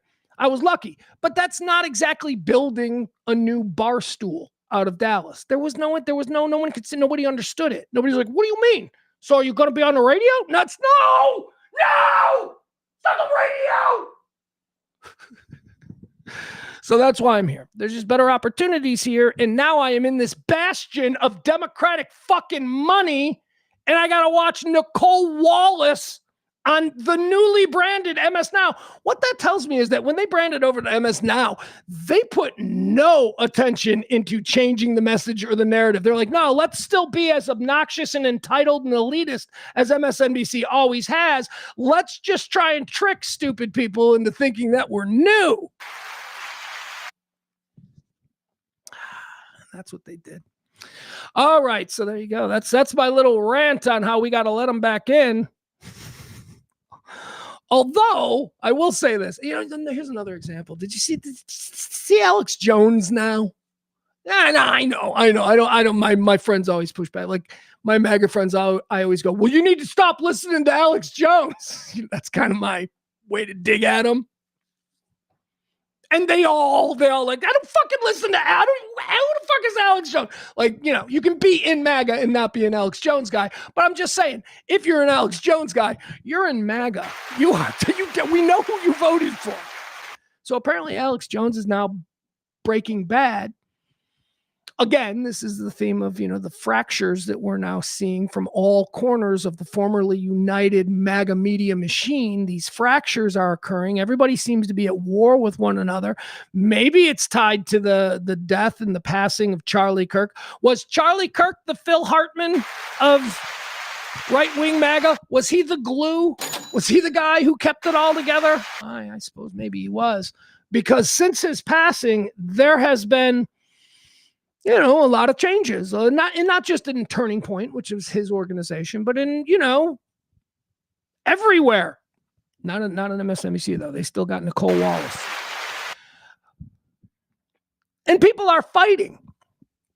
People who you would think, a year ago, certainly at election time last year, were obviously unified in lockstep, or goose step, if you will. They're now going to war with each other.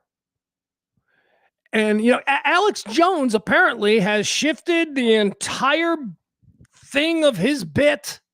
And it's now about going after other people inside the crazy right-wing whatever sphere. I don't know what they call that. I know the Joe Rogan and Theo Von and all of that. That's the manosphere, but I don't know what the rest of it's called. Kookosphere, crazy sphere. I don't know. But they're all going after each other now, which is just, so on brand for Alex Jones when you consider that dude spent 3 years screaming. Just for 3 fucking years. All he did was talk about how global elitist pedophile clans are controlling everything. That was his whole thing. Oh, they're controlling everything. They're pedophiles. They're molesting kids. Then he finds out that, half the dudes on the list are his backers and his money people. So he's got to change gears. He's got to switch. And now apparently Alex Jones is going to war. Let's watch this. This is not something that we do on this show often. But hold on. Is this the... No. But where's the Alex Jones thing? Nah, you know what? I don't want to play Alex Jones. Anyway... He went on this screen yesterday. He's going after Candace Owens. He's going after Daily Wire. He's going after all these people. They're cannibalizing. And again, folks, remember, allow an off-ramp for the people in your life that wants to come back to normal civilized society. If these people want to come back and they want to have dinner and they're not wearing their red hats or anything like that, I feel bad for all you idiots who got tattoos. Yeah. That's okay. I still see like 60-year-old women walking around with the Pamela Anderson barbed wire tattoo that they thought was a good idea to get in 97 when they were hot. Now they're all like 62-year-old grandmas with like barbed wire. That's funny. That's what the MAGA tattoo is going to be. All right, let's see. Let's move over to another favorite topic of MAGA, or is it? Ghislaine Maxwell is in the news. Ghislaine Maxwell is in the news because apparently they're on the verge of an uprising down there at her cushy, posh, minimum security women's prison, which also, when you think about how bad can an uprising be there? Just like a bunch of soccer moms who cheated on their taxes. I don't really think they're going to burn down the yard. Anyway, everybody's pissed. Everybody's pissed at Ghislaine Maxwell. Well, one, everybody should be pissed that she's there. Like, imagine you're like one of the other people that is staying there is some chick that used to be on Real Housewives of Utah or something. Like, she's another fucking lady that's there. And she's there because she started a business based on her Bravo TV reality show fame. And apparently the business did something illegal. It's a white collar crime and whatever. So she's there. And a whole bunch of people, like that are in this women's prison. Then you got the global sex trafficker and child rapist. What did you do to get in here? Well, I got 3 DUIs. Oh, what did you do to get in here? I cheated on my taxes. I won't do that again. I feel terrible. Oh, interesting. Well, what did you do to get in here? I molested children, and so she shouldn't be there in the first place, is my point. But for some wild reason, and let's not get upset about this reason, because this, I believe, is one of the primary reasons why there are such significant cracks in the Magosphere. We'll call it that. They went and interviewed her when everybody was demanding Epstein information. They interviewed her at the maximum security prison where we typically find global sex traffickers and child rapists. They interviewed her there, and she signed a really nice note, saying that Trump is awesome, he's handsome, he's not aging, he was, never involved in anything that she knows about. She doesn't have any information. She wrote that letter probably from her jail cell at the maximum security prison where her global sex trafficking ass was supposed to be for the rest of her life. Yeah, it's probably wrote it from there. And then it was weird. Like a couple of days later, she got transferred to a prison with tennis courts where she's having lunch with Real Housewives. I mean, come on. So I got you caught up. So you know what's going on with Ghislaine Maxwell. Why is the Trump administration protecting her? She wrote a letter saying she knows something. She knows something. They know she knows something. And that's why this is happening. And you people are still okay with it. Actually, you're not. The crazy 15 are still okay with it, but I know that the rest of you are not. I know that the rest of you are. I know the rest of you are like, what the fuck? And you know it is, you're having bad thoughts, and you know that your bad thoughts are true. Why? Because this looks so bad. This just is so obviously a bad look. Connect the dots. She signed the note saying Trump was innocent, and in return, she got moved from the maximum security prison into the low security prison with tennis courts because she's not going to say anything about Trump. She promises. She even wrote the note. It looks bad. And we know it's a true scandal because nothing is more important to Trump than appearances. If Trump Trump is always selling. Trump knows this looks bad. Trump's trying to sell a house with a hole in the roof. That's what's going on right now. And he's ignoring the hole in the roof. And he's like, don't worry about that. That is what this is. This is an obvious problem. And he's like, just get her in a minimum. Just make her happy. So Ghislaine is in the news again because apparently over the Christmas holidays, Ghislaine Maxwell was giving immense privileges that no other minimum security inmates were given. So not only is she now in this like fucking club fed or whatever for the rest of her life too, by the way, she's going to own this prison because if she actually does stay, I mean, I think we all know that she's got a bomb, and at some point she's going to let Todd Blanche or somebody in the Justice Department know. She's like, I think I'm going to talk again unless Trump pardons me. He's going to fucking pardon her, or they'll kill her, or they will kill. I think she kind of knows that. I think she's like, oh shit, if I drop that bomb, they're going to kill me and I'll die. So maybe this is the negotiation. Trump's a great negotiator. Maybe that's the negotiation. She's got to spend the rest of her life in prison. Trump just cannot pardon her because that would just be the worst. So you got to spend your rest of your life in prison. But here, you're gonna be able to play tennis. You're gonna have your own cell. You want TV? We'll get you TV. We'll get you a mini bar. We'll get you all the time in the world on the phone that you want. They get 300 minutes a month on phones. And this is one of the things that the other inmates sharing space with Ghislaine Maxwell are angry about because apparently all of the inmates got like an additional 15 minutes as a Christmas present. Like the warden, who runs the place. He's like, all right, ladies, I know it's the end of the month and y'all want to check in with your families and all of that. So Merry Christmas. If you've only got 3 minutes of phone time left this month, you've now got an additional 15. It's a nice thing. It's a nice thing. Right? A little present. Here's a present from the warden. They were all very appreciative of it. Until they found out that Ghislaine Maxwell has no limits on her phone.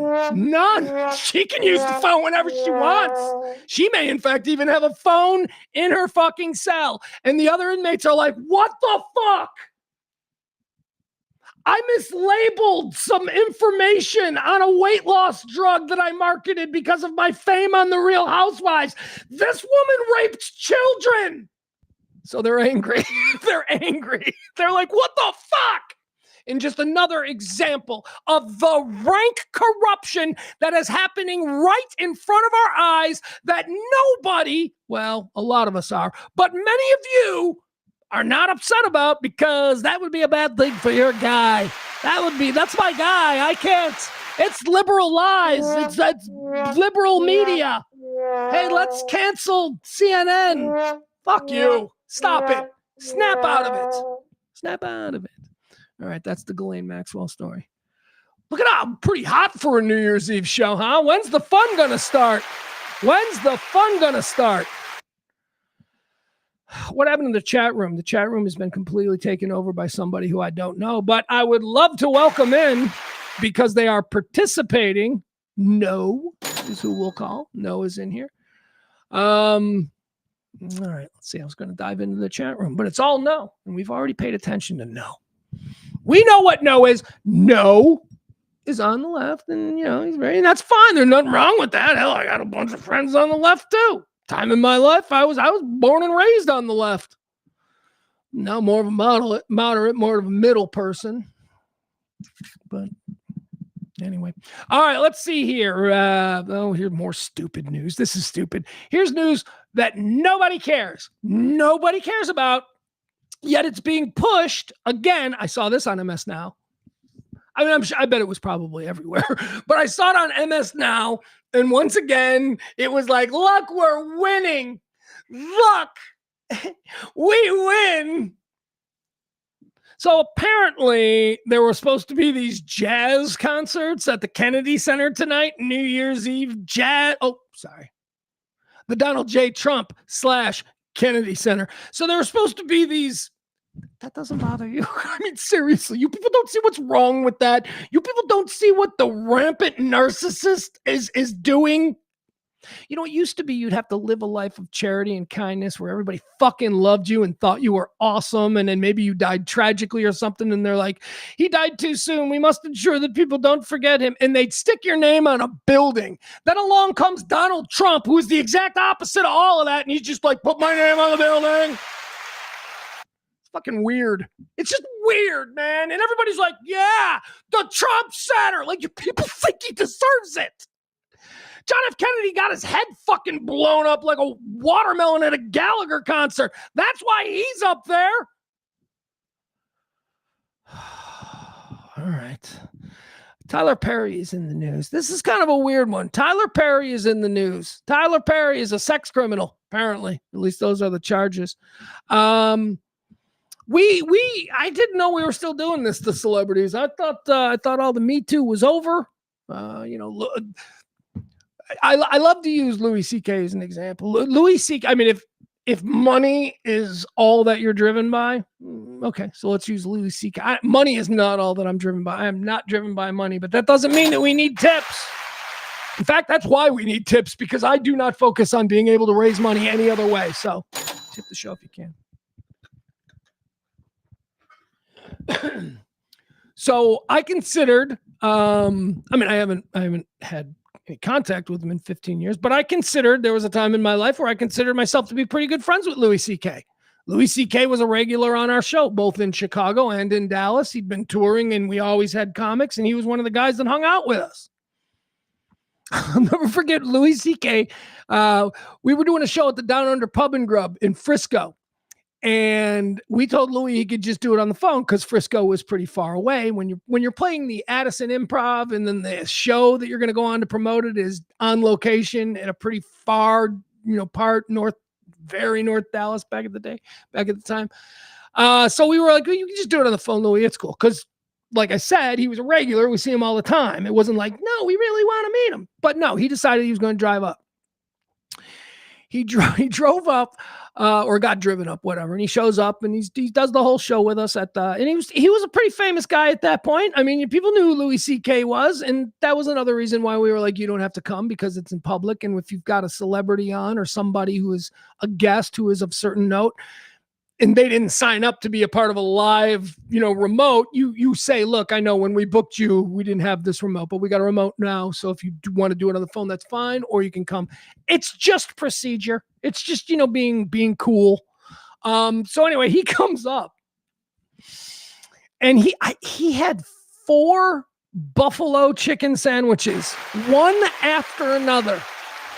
I remember he's like, this is the best buffalo chicken. And my buddy Wayne, who ran the Pub and Grub, was like, yeah, because Wayne's like, it's this restaurant. And he's like, here's Louis C.K. Literally 4 in a row. Can I get another one? Can I get another one? And he's like, he ate like 4 buffalo chicken sandwiches in a row. And I remember I'm like, Wayne, I've had your buffalo. What's so special about it? And Wayne's like, I don't know. I don't know. And so I think they called it the Louis C.K. buffalo chicken sandwich or whatever. Anyway, I loved Louis. And then Louis became very big. Then Louis exploded and, he lost my phone number because that's how it works. We're not actual friends. We're show business friends. That's, and once we're not at the same level of showbiz, see, when you're a touring comic who's got maybe a couple of television credits and stuff like that, when you're that level, you got to do the radio shows. You got to promote your gigs because, you're not Kevin Hart yet. So you got to promote those gigs. So you come in and you become friends because we're all at the same level. We're like, yeah, hey, man, all that stuff. But then as soon as they get to the other level, it's that you never hear from them again. Never. I sent a whole bunch of notes out to very close friends of the show back when Kelly passed away, just to let people know, your Opies and Jim Nortons and Craig Gasses, Jim Florentines, trying to think of who some of the other ones were that we sent out. Anyway, I had a whole bunch of them. And every single one of them sent something back, something personal, something decent. Who completely ignored it? Sebastian fucking Maniscalco. Sebastian Maniscalco, who literally went to high school with Kelly. That's why he was on our show so much back in the day. Kelly and him went to the same high school. Sebastian Maniscalco grew up and was friends with Kelly's brother. He was like, and then he explodes, loses our number. Hey, Kelly died, and nothing. Crickets. Shouldn't be upset. Frank Caliendo. Wonderful note. Who else did something really nice? Anyway, I don't want to talk about that. All right, so let's go. All right, what are we doing? Sorry, I'm lost. Oh, Tyler Perry. That's right, Tyler Perry. So anyway, the point was this: Louis C.K. Is a human being that I know as a human being. Not somebody that I watched on TV that I'm a fan of, not somebody that I went to his concerts, not somebody that dude's been funny for years. He has. No, he was like somebody who, if I would imagine, if he's done my show a dozen times, I would imagine if we ran into each other, he may not recognize me, but I'd say, oh, I'm Pugs from Pugs and Kelly. He would immediately go, oh my God, it would be that. So he got canceled. He got ruined, and he lost his deal with Sony Pictures. He had just produced his first, or written and directed his first film, I Love You, Daddy, which is a great film. It is such a great film. There are two movies that are considered to be shelved films that, for whatever reason, they upset the wrong people or some kind of scandal occurred around it, or whatever. There's two films that I put in this category that are great films that everybody should see. The Interview. I don't know if you are familiar with The Interview. It's a comedy film that stars Seth Rogen and who's the other guy? Franco. Yeah. Speaking of guys who got me too, James Franco and Seth Rogen. If you remember, I think it was probably 2015 or something. It was a film that was released on Christmas Day. It was pulled from theaters because the premise of the film is they go to North Korea and they fuck with Kim Jong-un. Anyway, The Interview was eternally banished and never got to play in theaters. It was supposed to be weeks before we were seeing commercials during NFL games, The Interview, and then all of a sudden, on the day it's supposed to be released, they're like, no, we're not going to release this. We're going to pull it. We're going to eat all the promotion. The Interview is great. You should see that. The other one is Louis C.K.'s I Love You, Daddy. I think I Love You, Daddy is a really good movie. I think it's a really good, uncomfortable movie. I think it's a movie that makes you, it's sort of, Louis C.K. is trying to be Woody Allen in more ways than one. The uncomfortableness of the film. No, he's trying to be Woody Allen as in, he's a writer, director, writing about his life. He's essentially playing himself or a character very similar to him, the way Woody Allen often does in his Manhattan-based films. And it's about Louis C.K.'s relationship with his daughter, who is no longer his little girl. Thus the title, I Love You, Daddy. Is not his little girl. His daughter is an absolute smoke show, and she's like 20 years old, and she appears to be very promiscuous, and she begins dating his friends. And anyway, I Love You, Daddy's a good film. And it was pulled. It was pulled and canceled, and he lost his deal. He had a multi-picture deal with Sony to create more movies. They loved I Love You, Daddy, right up until Louis got canceled. He lost his contract with FX, which was where his television show was airing. He also lost a whole bunch of other things, canceled, tour dates, all these things gone. They estimated that he lost almost $50 million within a 6-month period simply because he pulled his dick out at a party once in 1990. Never raped anybody. He was just a guy doing guy stuff. Back in the time, No, I didn't, because I'm not a dick flasher. But a lot of dudes, hey, right here, and they pull it out. It wasn't a big deal. It was just like, none of the women who were around were traumatized. Yeah, except in 2014, we're supposed to go, no, they were traumatized retroactively. And you talk to a 40-year-old woman now who was there. She said, no, his dick was little. That generation of women, the Gen X women who went through a lot of this nonsense, this shock jock era nonsense. If you think about, again, I'll mention my former partner, Kelly. Gen X women were fucking cool. They weren't victims. That was the thing. Kelly was never a victim. Do you know how many bosses hit on her and all of that? And do you know how quickly she was to push back or say something shitty or put them in their place with her razor sharp wit? She went through that her whole life. Gen X women didn't know that there was an option to go to fucking HR and get your boss's career upended. Probably because there wasn't. So they adapted and they became tough and they thrived anyway. It's not like the business world today doesn't have a whole shit ton of 55 to 65-year-old women CEOs. They're everywhere. Those are the women that came up during that time when you didn't fucking become a victim every time a guy sized you up. All right. Be tougher, ladies. I was raised by a fucking badass woman. I know how tough women can be. They're not these shrieking violets. Although, if you want to claim victimhood status, we do exist in the era of social media where people are going to be like, oh, and you're going to feel good because people are paying attention to you because ultimately that's all you really want is somebody to notice you. You're not just a grain of sand on this beach of humanity. No, you're special and a victim. Fuck you. Toughen up. And again, we're not talking about the victims of Harvey Weinstein who were held down by a fucking sweaty walrus. No, we're talking about all the other bullshit that were, victim or criminals by association. So that leads us to Tyler Perry. Tyler Perry is in the news because he's got legal troubles. And according to the Hollywood Reporter in a big story they put out yesterday, these legal troubles are probably just beginning. Need to take a quick break. I need to go to the bathroom. Okay. Adam Reyna, it got released, the interview. Not on Christmas. It was a Christmas Day film, and it wasn't released for years. I mean, I believe it got released on like Amazon Video quietly, like 4 years later. So you can see it. I think you can also now see I Love You, Daddy. But, and also don't look at please don't look at any of the reviews at the time of either of these movies, because every single review of I Love You, Daddy is steeped in, he's a pervert. So let's torpedo. Don't fucking just watch the movies. Just watch them. The Interview is one of the funniest movies, man. Dude, if you don't think that James Franco and Seth Rogen have amazing comedic chemistry, if you just think that, this one, because they were making fun of Kim Jong-un, it must be bad and not funny. No, it's Pineapple Express funny, okay? It's This Is the End funny. Just fucking go with it. The Interview's great. And Louis C.K.'s I Love You, Daddy is also great, but it's a different kind of funny. It's more of a Woody Allen sort of reality-based kind of funny.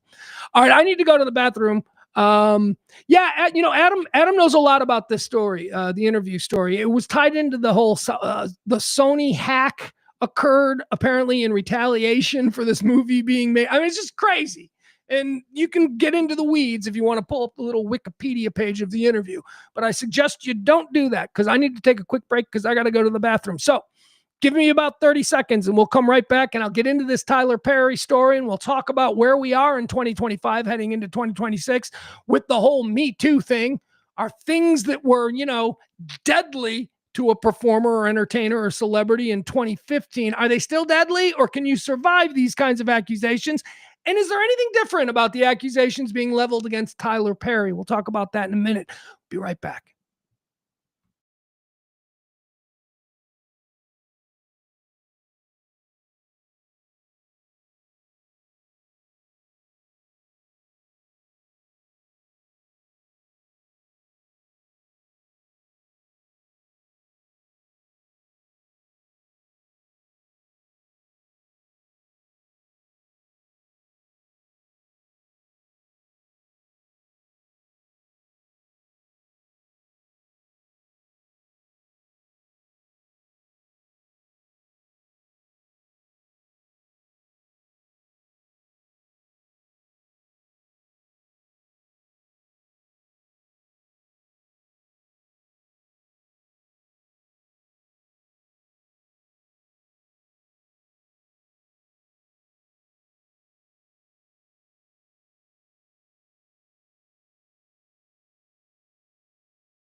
All right, here we go. We're back.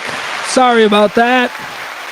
Took a little bit longer than I expected because not only did I have to go to the bathroom because I am a middle-aged man, and I had just been speaking for 2 hours extemporaneously in a stream of consciousness style.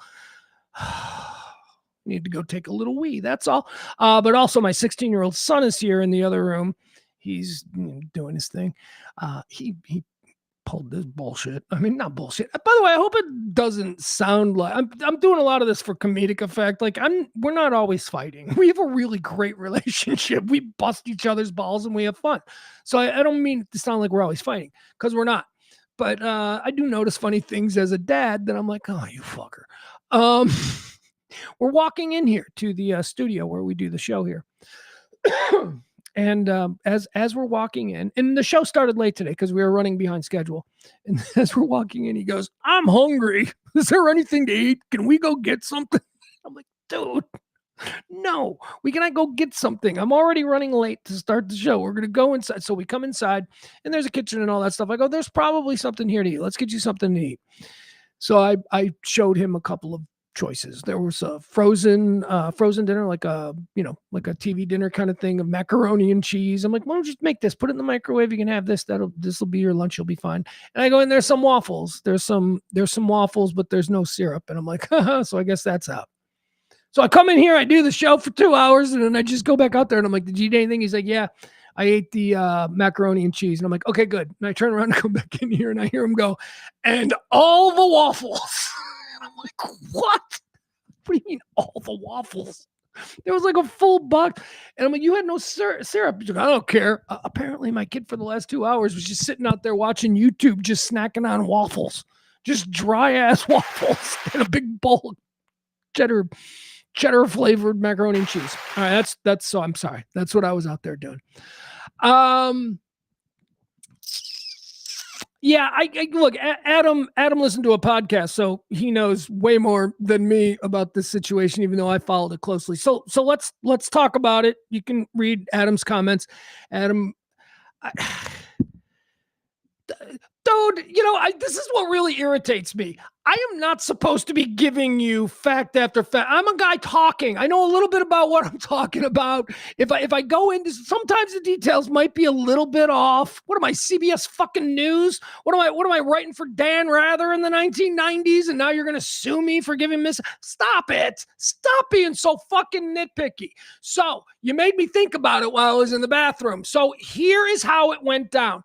I had it wrong. As I might, as a man in his 50s from 11 years ago, this is just one of a million stories. But I realized that no, it wasn't supposed to be released on Christmas Day. I'm like, that's right. No, it was released on, it was released on Christmas Day. It was supposed to have been released like over the summer or something. But the early reviews, and out of your early reviews, the early views by people, not reviewers, but people in, Sony Pictures or whatever, they had concerns. They had concerns about some of the subject matter. Now, this is like over the summer, I think, or maybe the fall. I don't know. But they had some concerns because it was all humor at the expense of, dear leader there in North Korea. And Sony, where Sony is based? Oh, Jesus, I don't have to. Anyway, Sony is very concerned about all that kind of stuff in that part of the world. So they delayed the release. That's what it was. Instead of it being a summer release, they delayed it. And I believe when it was finally released, it was released on Christmas, but it was buried. It was buried. Like they didn't big release it. This was supposed to be a big movie. This was the team of Seth Rogen and James Franco coming off Pineapple Express. This was supposed to be, they were building a new comic team that Hollywood could bank on for the next 20 years. But because of the North Korea stuff, this whole project got fucked. And by the way, then Adam's like, it wasn't because of Joe Franco's sex stuff. Well, I didn't say it was. I just was free associating what we know about these people. I know that came years later. I know. The Sony hack, by the way, occurred in like November after word got around that Sony had this film in the ranks and they were getting ready to release it. Now, Sony, before the hack occurred, had already pulled it back and made some changes, as I recall. That's what I know about it. I'll Google it when I have a second, okay? But I'm sorry. You listen to a podcast. You must have more information at the ready.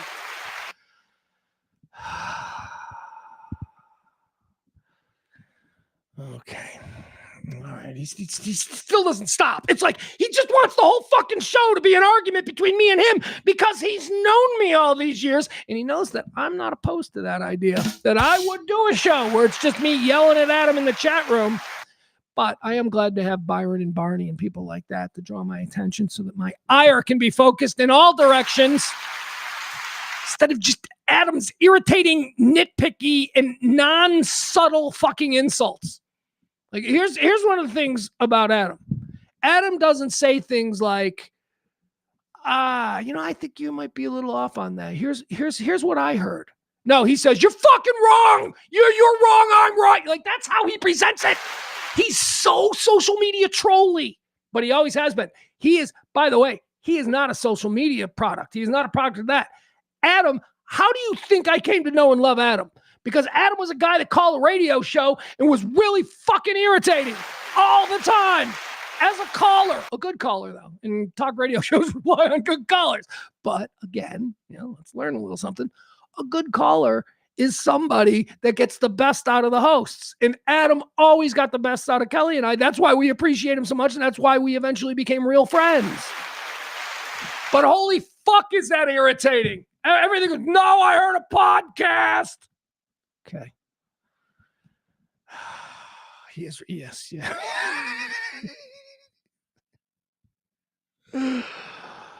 All right, let's get into Tyler Perry. Adam says there's no nuance in talk radio, and you know that. And yeah, it's true. He is right. All right, Tyler Perry's got himself into some troubles, but we are in different times than we were when the big cancel everybody movement was happening, which again, I love. I'm on the man. I got a kid, right? I got a kid who is aware of everything. He's seeing everything that's happening. And it's really important for me to always be on the fucking sense of the right side of history.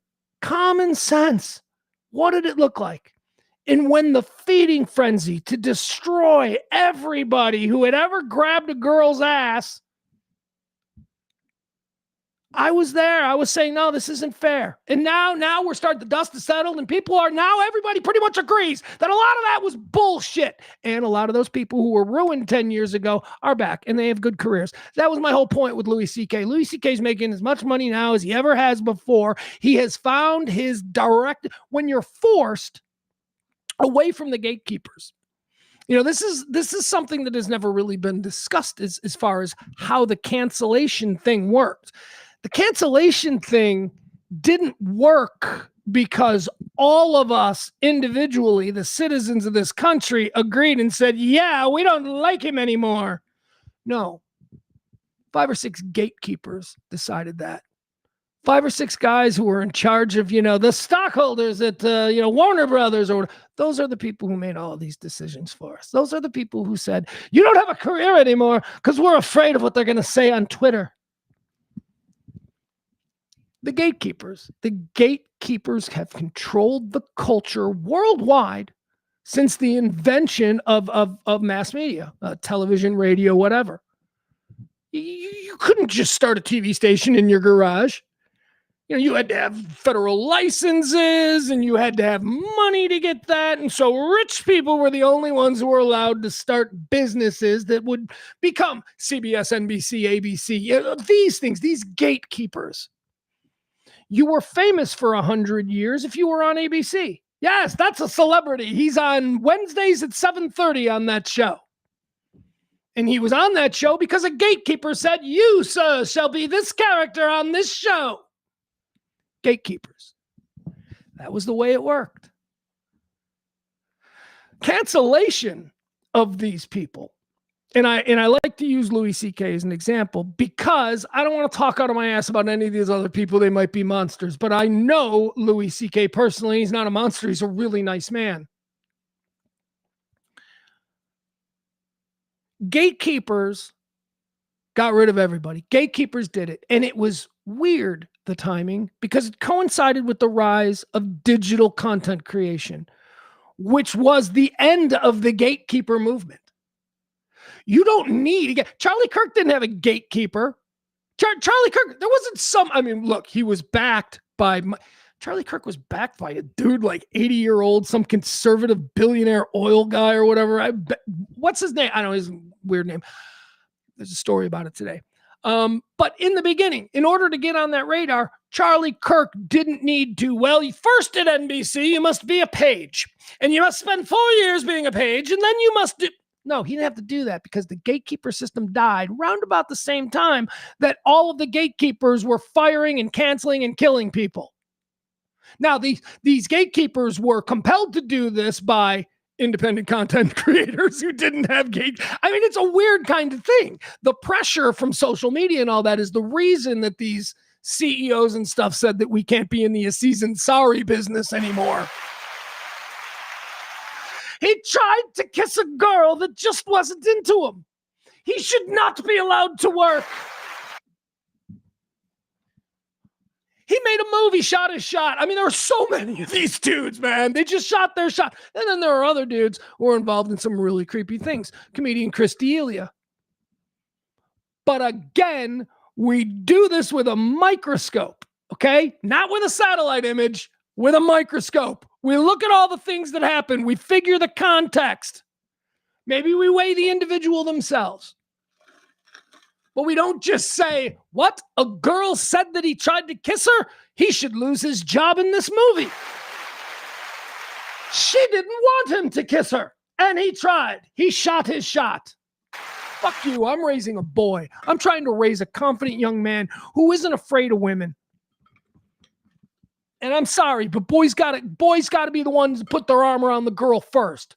Boys got to be the one that's got to try and hold. Boys got to be the one that asks her out. No, it doesn't, because times have changed. Fuck you. No, they haven't. Not that much. There are still a lot of cornerstones in the way we do things here. And this is going back to my other argument, why the Democrats are in such terrible trouble, because they don't recognize this.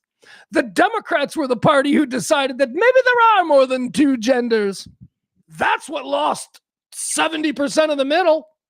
That's why they're a marginalized group, because everybody went, oh, hold on.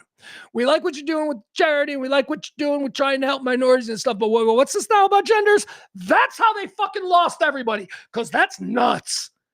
Boys are born with a dick. Girls are born with a vagina. Over the course of their life's journey, they might decide that there's something going on with them and they don't feel right, and so they do the other. That's fine. But that doesn't mean that they are a third gender. It means that they have a mental condition. And, you might associate mental condition with a bad thing. I don't think so. I think that any of us who have achieved consciousness have some form of a mental condition. Mine is that I rage into a camera to 5 people every day for 50 years. That's a mental condition. Other people aren't convinced that their dick is real. And they're like, I think I'm supposed to be a girl. Okay, that's fine. We can abide that in an open society. But the Democrats tried to tell us that, they can now swim against girls, or they can now compete against your... That's all bullshit. Stop it. There is a difference between men and women physically. And just because we're abiding their desire to no longer be their assigned gender, which we should all do, someone decides they want to live like that, we should be okay with it, because how the fuck does that affect you? But the Democrats push back on that. How dare you? Anyone who says there are only two that's how they fucking blew it. Shit like that. Pushed by people like Nicole Wallace, who we heard from. They went overboard trying to be nice. They went overboard trying to be accepting of everything. There is nothing that we won't be accepting. Oh, stop it. All right. So the gatekeepers, they all went away. They're still trying to hang on, but I'll give you an example of that. Remember the commercial I was watching during an NFL football game? Okay, NFL football game. The commercials that run during that time are on network TV, so that is still the domain of the gatekeeper. The gatekeeper is deciding who's in the commercials that air, the AT&T spots that are on, during the 2-minute warning timeout of the NFL game. The gatekeepers are deciding that still in that format, because that's not online digital content creation, YouTube or Twitch or whatever. So I told you about how I was watching these commercials with my son, and it was I keep forgetting her name. I keep wanting to call her Rosario Dawson, and she's not Rosario Dawson. I guess that makes me a racist. I guess that means that I hate fucking Latino women because I look at this other Latino women and I think it's Rosario. What, I can't tell the difference? Well, they do look similar. They do look, if I'm being honest. Who is it? Who's the chick that's in the commercial with Jeff Bridges? It's like some cell phone thing. I forgot her name. She's in Guardians of the Galaxy. She's terrific. She is definitely not Rosario Dawson.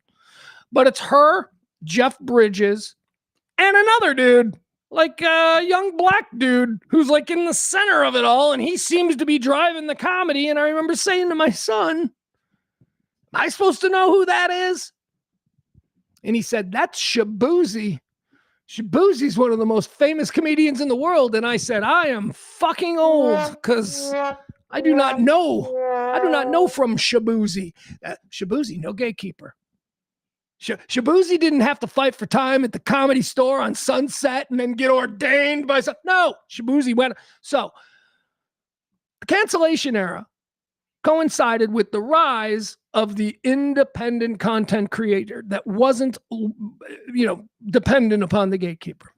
And people like Louis C.K. found out after probably crying for 6 months because they lost these guaranteed deals with all these things. What they found out was that they could go online and that they could just directly now reach out to the people. And what they found out was that the people don't think the way the president of Warner Brothers thought. The people don't give a fuck about Warner Brothers stock and how negative talk on social media about one of their stars could hurt their earnings. No, what people like Louis C.K. found out was that there were a lot of people with fucking debit cards or whatever who would happily subscribe to his content because the gatekeepers gave him a stage and we all decided he was talented. So I wonder, like in this era, can you still cancel people? Or will they just be like, yeah, please cancel me? Look at Charlie Kirk. Do you think that if Charlie Kirk had been the star of Oh, That Charlie on the Disney Channel, that he'd have been able to say anything like what he said? No, Charlie Kirk invented himself. He didn't need a gatekeeper, and he became one of the most influential people here in this country. For better or worse. I say for worse, but it happened. I mean, imagine if Charlie Kirk had existed in the 90s. He'd have been canceled immediately and we'd have never heard his name again. But he existed at the time of the rise of the end of the gatekeeper era. So I do wonder now when we look at a case like Tyler Perry popping up now, is it going to be the same thing? Or Tyler Perry's probably got Tyler Perry digital, Tyler Perry this. He don't give a fuck. He's also gay and he's black. So do the rules not apply to him the way they might to Louis C.K. or any of the others? I don't know. That's interesting. So let's get into this Tyler Perry story. Yeah, I tell you this about Anthony. What's that guy's name? What's the guy's name? Anthony. I've so forgotten that guy. Hold on. What's his name? Hold on. Don't have it. Anthony Anderson. Now, Anthony Anderson was thriving during the Me Too era. Anthony Anderson was like hosting the Golden Globes and he was getting all these deals and he was the star of Blackish on ABC, Disney.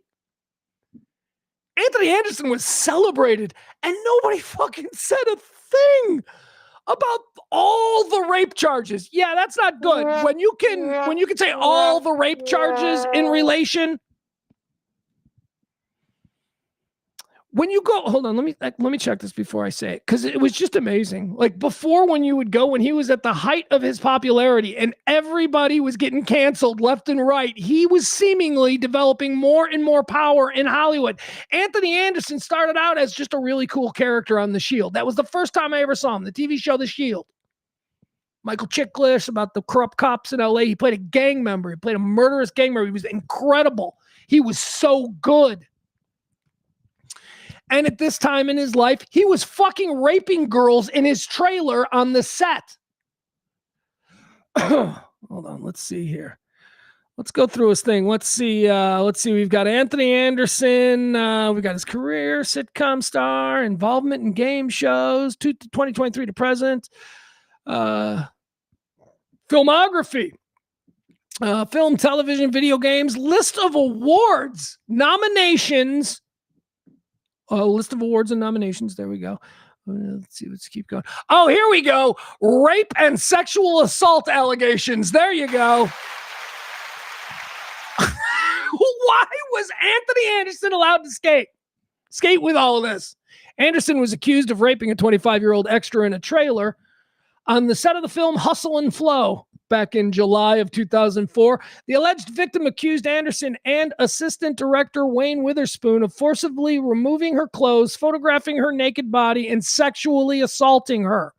A witness claimed to have heard the alleged victim's screams from inside Anderson's trailer and said to have seen her run naked from the trailer. She was treated at St. Francis Hospital, given a rape kit. The charges, however, were dropped in October of 2004 because the judge ruled that there was no probable cause to try the case.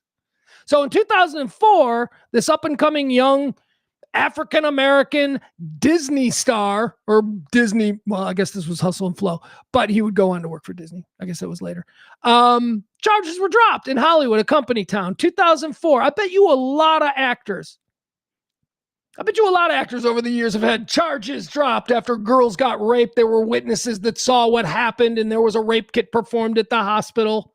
I bet you a lot of charges back in 2004, in 1994, 1974. I bet you a lot of charges got dropped.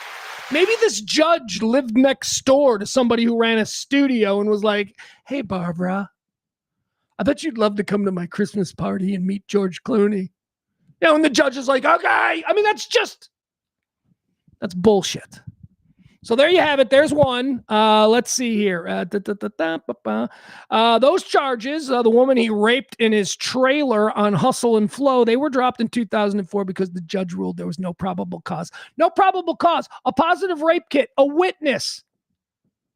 Two people being accused. Him and the assistant director. What do you mean no probable cause? Convene a grand jury. Let them decide, or they probably did decide. That's what. No, wait, no, it wouldn't have gone to a grand jury. The judge decided there was nothing. No, the judge ended it.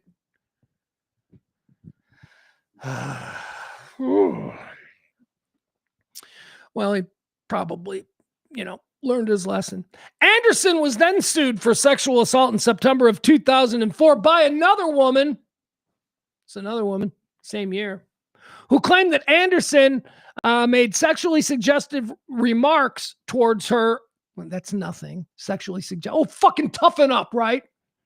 And then assaulted her. Okay, that's the bad one. All right, they assaulted her in his dressing room on the set of All About the Andersons. A big network TV star. What year is this? 2004. Big network TV star, 2004. Little grab ass. Whatever. On July 20th, my birthday back in 2018, it was revealed that he was being investigated by the law said 2018, the height of the Me Too era.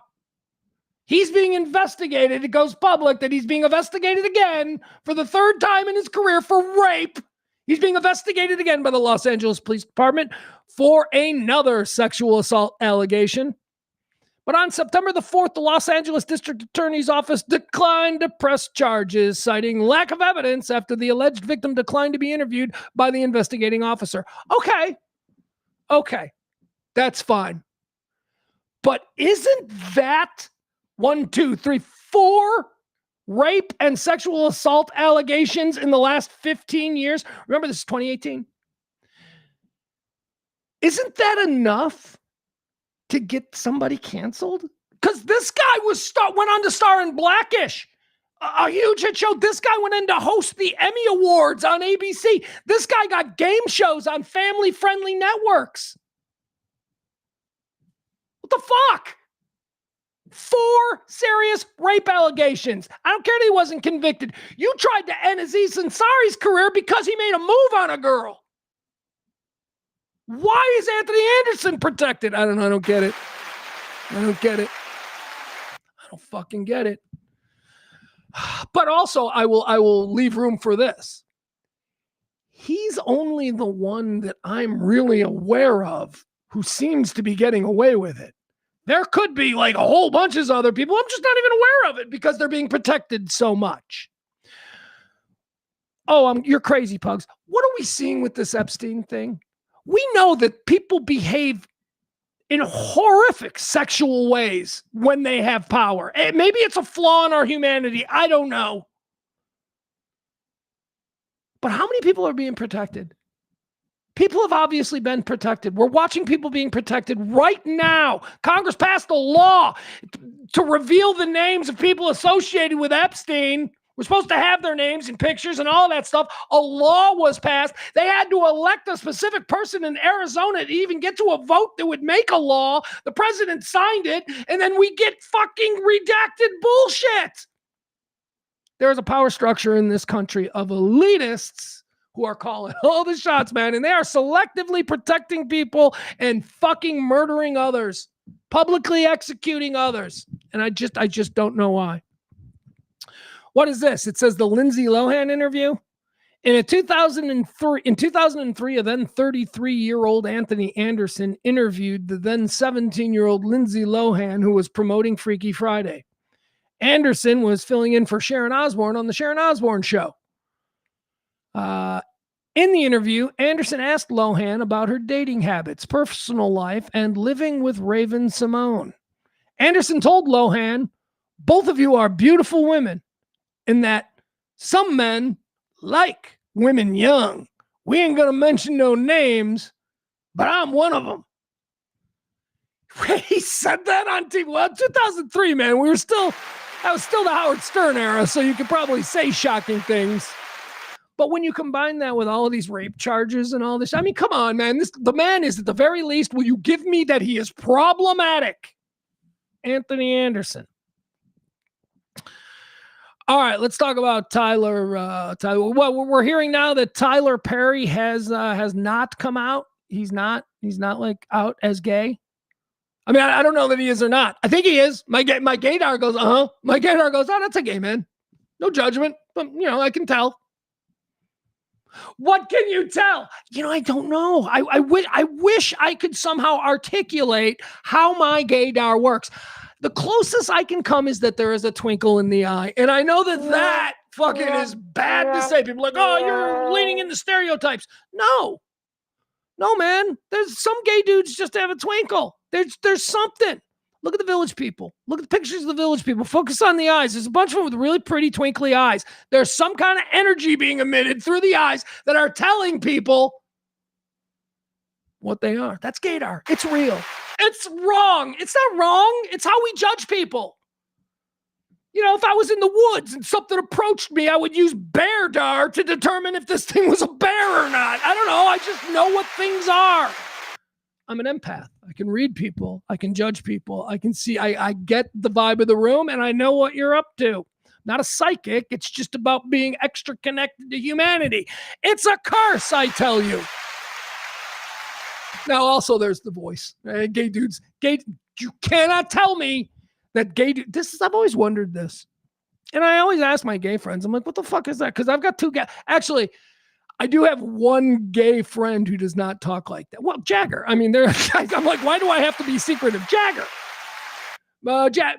Chris Jagger, who was the morning man at our station, who's awesome, who's like I almost said Kelly, like she was still alive. One of me and Kelly's favorite people from that station. Jagger was so cool, so talented. He's a gay man.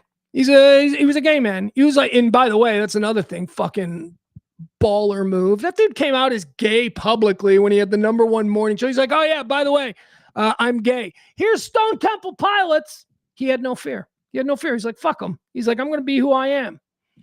Now, Jagger was a big dude. He was a big dude. He was like 6'3", 6. I mean, so, it's not like he was afraid of like somebody going, what are you, a gay DJ? Like, he punched that dude in the fucking face. Jagger was a dude. And he didn't talk like this. And my point is that there are a lot of gay people who talk like this. And what is that about? Why do Are they faking it? Like when a younger gay man is like deciding that he's going to be open and everything, and he's like, you know what, I'm proud of who I am, and fuck anybody who judges me.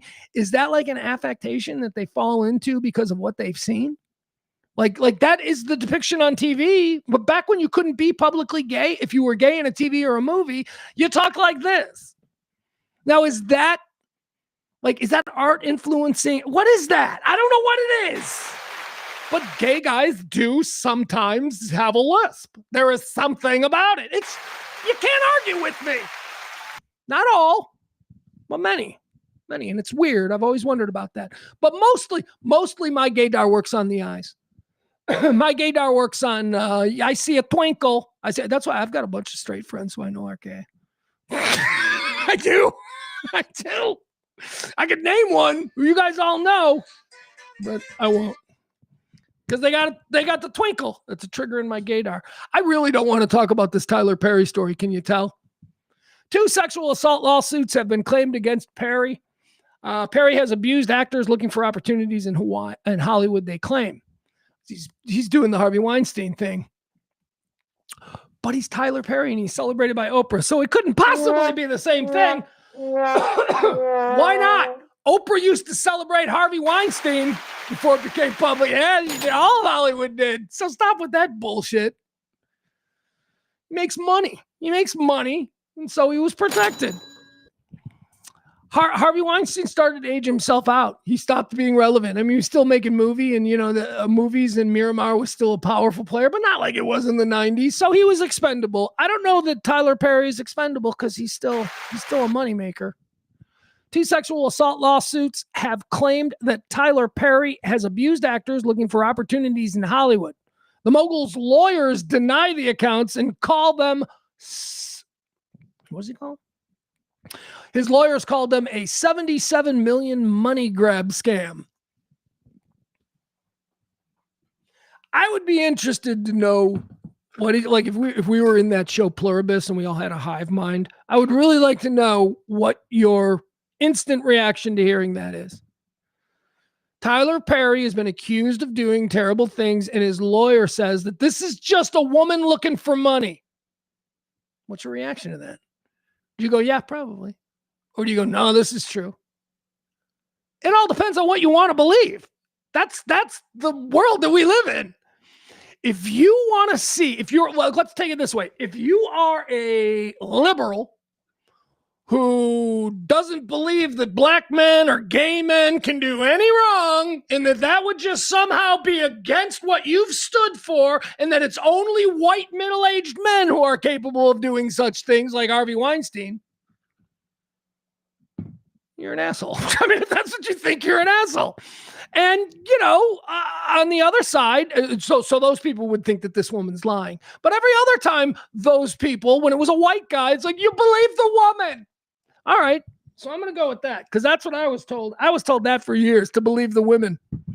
So Tyler Perry is every bit as bad in my book as Harvey Weinstein because I believe the women and not the highly paid attorney who says this is a $77 million grab for money. The first lawsuit against Tyler Perry accused him of leveraging his power in Hollywood to sexually assault aspiring male actors in his orbit was filed back in June. Another lawsuit was filed December 26th with the entertainment mogul, characterizing claims from both of the accusers as a shakedown. But his legal troubles may be just beginning. There's now 2 of these lawsuits. Jonathan Delash, a lawyer for both Perry's accusers, tell The Hollywood Reporter. There may be more coming.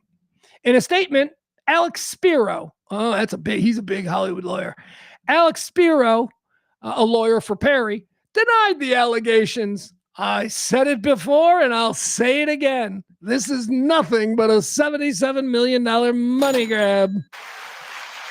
Now, this story, I will say, one of the reasons that I think it's not being covered the way that, okay, so if Tyler Perry, what if this was Will Ferrell? Right? If this was Will Ferrell, would CNN be like, we're covering the Will Ferrell scandal. We're going to speak with Lorne Michaels later today. And would all these people just suddenly be distancing themselves from? I bet they would.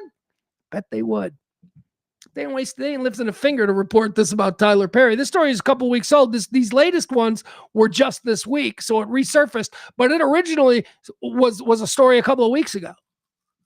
And nobody heard nothing about it because it's Tyler Perry. But I do think, maybe this is the cynic in me, but I do think that if it was Will Ferrell, it would be different. Now, I am not some right-wing fucking supremacist who thinks that, no.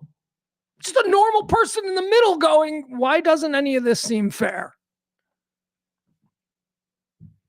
Right? I mean, objectively, it's not. And I understand there are a lot of moving parts and all these stories and different situations and contexts, but that doesn't stop social media from condemning someone. How come Tyler Perry hasn't been condemned is my question. And how is it that Anthony Anderson is fucking ringing that cash register? I don't get it. As a matter of fact, I will tell you the majority, or not the majority, but a lot. I should say this a lot. A lot of the celebrities that are, if not MAGA front and center, like, and when I say MAGA front and center, I mean James Woods, Scott Baio, Kevin Sorbo. It's slim pickings. But those are the celebrities who are front and center for MAGA. There are a whole bunch of other ones who are like, MAGA adjacent, or they've met with the president and they hang out. They go to his events and they're photoed. Hey, look, it's Sylvester Stallone at a Trump rally, shit like that. MAGA adjacent celebrities. A lot of those are bigger. A lot of those guys are there because they got fucked with. They got fucked with in a bullshit way. Chief among them, Mel Gibson. Oh, Mel Gibson's a monster. Look, I'm familiar with Mel Gibson's father and all that shit, but Mel Gibson is an awesome actor who has made baller movies for 30 years. I don't pretend that I exist in a world where I have to approve of every thought my favorite movie star has. No, they're movie stars. I don't know them. Their whole job is to be somebody else. Mel Gibson got fucked with. Mel Gibson behaved really badly during a time in his life when he was in an ugly, wasn't it like a custody thing, and the girl, his marriage or his young girlfriend, they were breaking up. And he's also an alcoholic, which many people are. He was probably drinking to excess because that's what people do when you're a movie star and you've got 6 months off and your wife is leaving you. You just fucking get drunk. And you know what else you do? You leave some voice messages. And that's what he did. That's how the whole Mel Gibson's a bad guy shit started. Because Entertainment Tonight got a hold of a fucking voicemail that he left for some gold-digging mail-order Eastern European chick. No, I'm serious. I'm saying, you don't think that woman was happy when Mel Gibson when she caught Mel Gibson's eye? She's like, oh my God, I'm going to date Mel Gibson. And then, she sued him for a whole bunch of money. I think they had a kid together or something. I don't know, whatever the deal was. But Mel Gibson had a frail moment. He's a fucking dude who was in a very stressed out personal situation. He didn't beat her up. That's not a thing. He called a cop sugar tits. Do you remember that? Mel Gibson got a DUI around the same time. Mel Gibson's world is imploding. He's falling apart. He's a monster. That's what the media did to Mel Gibson. So when all this Trumpism and shit rises up, which is sort of this, war against that way, the old way, I don't blame Mel Gibson for at this age in his life going, no, you know what? Fuck these people. If Trump and this crew is going to fuck these people. Mel Gibson's another one of these guys who learned how to do it on his own. He's out there making Jesus movies for like $1 billion. Just ringing that case. He knows what he's doing. Mel Gibson's a bad guy. You shouldn't like him. Have you ever seen Lethal Weapon? Fuck you. Have you ever seen Mad Max? Screw off. Supposed to not like Mel Gibson because he went to a Trump thing, because he was mean to a woman that he dated. We were never supposed to hear that tape. We were never supposed to know that our celebrity heroes go through real world problems like the rest of us. My God. If there was a tape recording, I've been divorced twice. Do you not think that I have said some things that I fully regret because we were arguing about our life with someone I loved or once loved? Come on, man. But no, that one moment is now what we always think of about Mel Gibson. He said some vulgar things to a woman, the mother of his child. He said that. That's what it was. So I can't blame Mel Gibson for now going, you know what, fuck you people. I am untouchable. I am goddamn Mel Gibson. I am sitting on a mountain of money. You motherfuckers, what? Oh, you're not going to let me make a movie? You're not going to, Columbia Pictures isn't going to let me make a movie? Fuck you. You wouldn't let me make the Jesus movie anyway. So I'm going to make that with independent money, and I'm going to show you people that I don't need you. That's what he did, and I kind of admire it. Is he a jerk off? Maybe. I don't know. If you don't think that 90% of the actors in Hollywood are jerk offs to start with, you're a jerk off. They're all jerk offs. I go to a movie and they make stories that make me smile. That's what it's about, okay? So anyway, when you look at these celebrities who are over on that side and you're wondering, what is Sylvester? These are all people who've been fucked with by the system. Sylvester Stallone walking around looking at 22-year-old Timothy Chalamet trying to teach the world about how a man and a woman. Sylvester Stallone was a fucking alpha icon. I don't care that we no longer think that alphas are cool. When I was 10, he was badass. Leave him alone. It is, it's the Timothy Chalamet generation of male actor that we're all supposed to. This is the problem that I said about school teachers. Remember, we did the story a couple of days ago about school teachers, about how we can't get any guy school teachers. No kids, no men are graduating college going, I'd like to teach elementary school. Remember, my belief on this is because every depiction that we have seen of an elementary or high school, a male elementary or high school teacher over the past couple of years has been some sweater vest wearing pussy. Imagery matters. Imagery matters to young people. Imagery matters. Like I say, this is important to me because I've got a 16-year-old.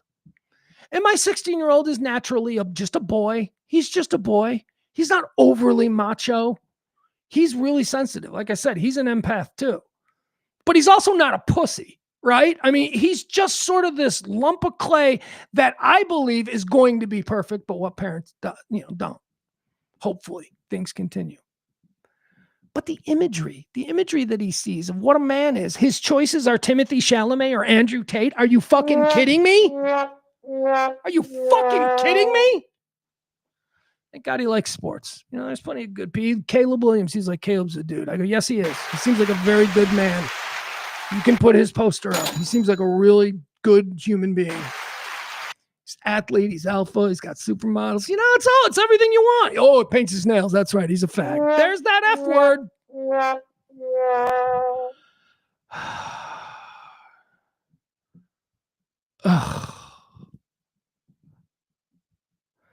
Look at this. He does it on purpose. He does it on purpose, and I know. And I'm too tired to be triggered. I love how you carry water for the aggrieved and overburdened white man. Keep carrying it. I am the aggrieved and overburdened white man, Adam. I am. Carrying water? I am. I can't get a fucking job, Adam, because I'm a middle-aged white man. I've been told that. Fuck you. Carrying water for. Stop it. That's fucking stupid. Right is right. I'm an objective observer. And yeah, I am a fucking white man. Now, I am not the trope of the middle-aged white man. The middle-aged white man trope is all these things. He beats his wife. He drinks too much. He's stupid. He's fucking racist. He's a bigot. He hates fucking fags, right? That's the trope.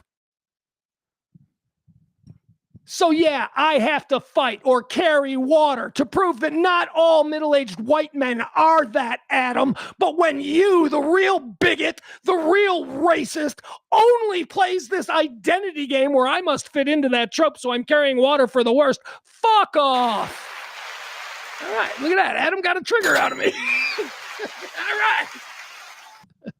All right. Okay. All right, that's good. We're good, Adam. We're good. We did it.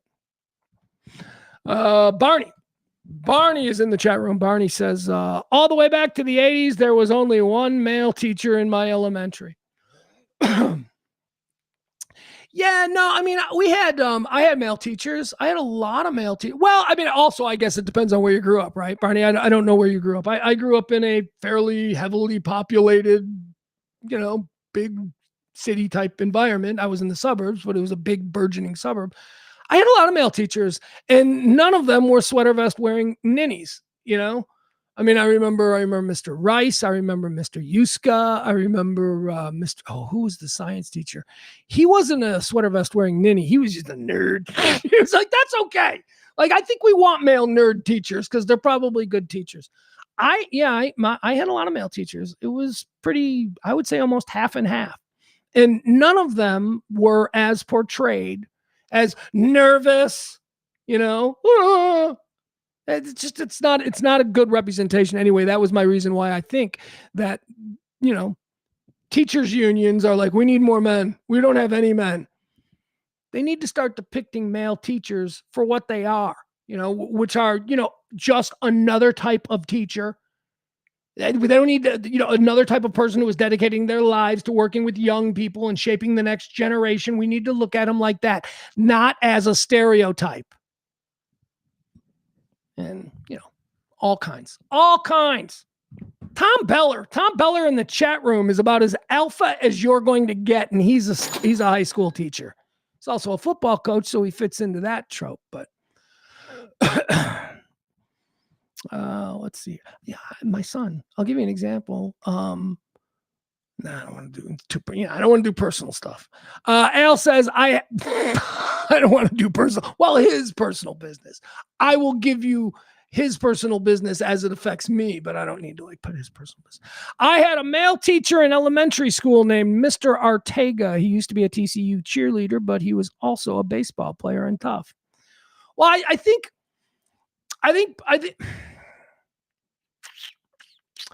so. Maybe it's because I'm not a moron, but I'm not one of these people who thinks the dudes who go out for the cheerleading squad are gay, that it makes them gay. I think that this new introduction of males to the NFL cheerleading squads, have you seen all of the males who are on it? They are all definitely gay men and very effeminate. But that's not the case at the college level. At the college level, it's almost, where they get cheerleaders at the college level? From the male gymnastics team. Do you know any male gymnasts? They ain't gay. They are all fucking ripped, yoked, and could beat the shit out of you if you piss them off enough. So, that's typically where they get the cheerleaders, the males, and they're all gymnasts. They're all really strong, and they can fucking throw a 90-pound girl way up in the air. It's not easy. Try it. So I don't think that's necessarily. I think if you told me one of my teachers was a Minnesota Vikings cheerleader, I'd be like, oh, okay, well, he kind of fits that non-masculine image of the teacher that we've been force-fed. Did we move on from Tyler Perry? Let's move on from Tyler Perry. Maddie says, I had several male teachers. Yeah, we already did this. No, we didn't. I'm sorry, Maddie. I had several male teachers in high school. Most were fucking dumb and were coaches who really didn't want to be teaching. Yes, they exist too. I had a driver's ed teacher, Kevin Barber, Tom Beller. Who was it? Do you guys remember who this guy was? I can't remember his name. But I had a driver's ed teacher, and he was my driver's ed teacher. He also he coached baseball. He was the driver's ed teacher. And then I think the rest of his day he was just the default homeroom teacher. When the kids would have a break period and they'd still have to have some sort of adult supervision, there'd be a teacher in there. Yeah, I think that's what he was. I don't think he was certified for anything like history or English. It was driver's ed, coach baseball, and do. But that dude, I had him for homeroom. I had him for driver's ed. I don't know what that dude did. That dude the class would start. And by the way, he was like a dude. He was actually probably a degenerate gambler. So he was a guy's guy, Well, we'd all show up. We'd sit in class, and he'd be there, and he'd be like, "Guy, okay, here's what I need you to do. Open your books, do whatever you're doing in study hall. All right, I'll be right back." And he'd leave, and he wouldn't come back. Never came back until the end of the class. He'd come back 5 minutes before the bell rang, just reeking of cigarettes or whatever the hell he was doing. I don't know what he was doing. But there's also that type of teacher who, isn't really there for the betterment of the child or anything. He's just there because, as a friend of mine in high school said, "What do you want to do when you grow up?" I said to him, and he goes, "I'm going to be a teacher." And I go, "Why are you going to be a teacher?" He goes, "Because I already know elementary school math. If I got to teach that, that won't be hard." That's what he said. I swear to God. And that dude is a teacher. That dude became a teacher. And his whole reason he wanted to be a teacher was because he didn't think it would be that hard to teach little kids how to count. So there's that type too.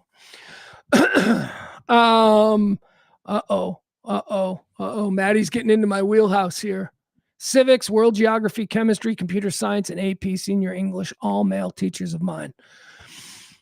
Civics. Now, Maddie, you're younger than me. Did you go to a private school? Where did you get civics? Because part of the reason we had January 6th and part of the reason that nobody cares about all this shit that Trump is doing, actually not part of the reason, I would say a very large part of the reason, the other, of course, being mental illness, but is because we stopped teaching kids civics.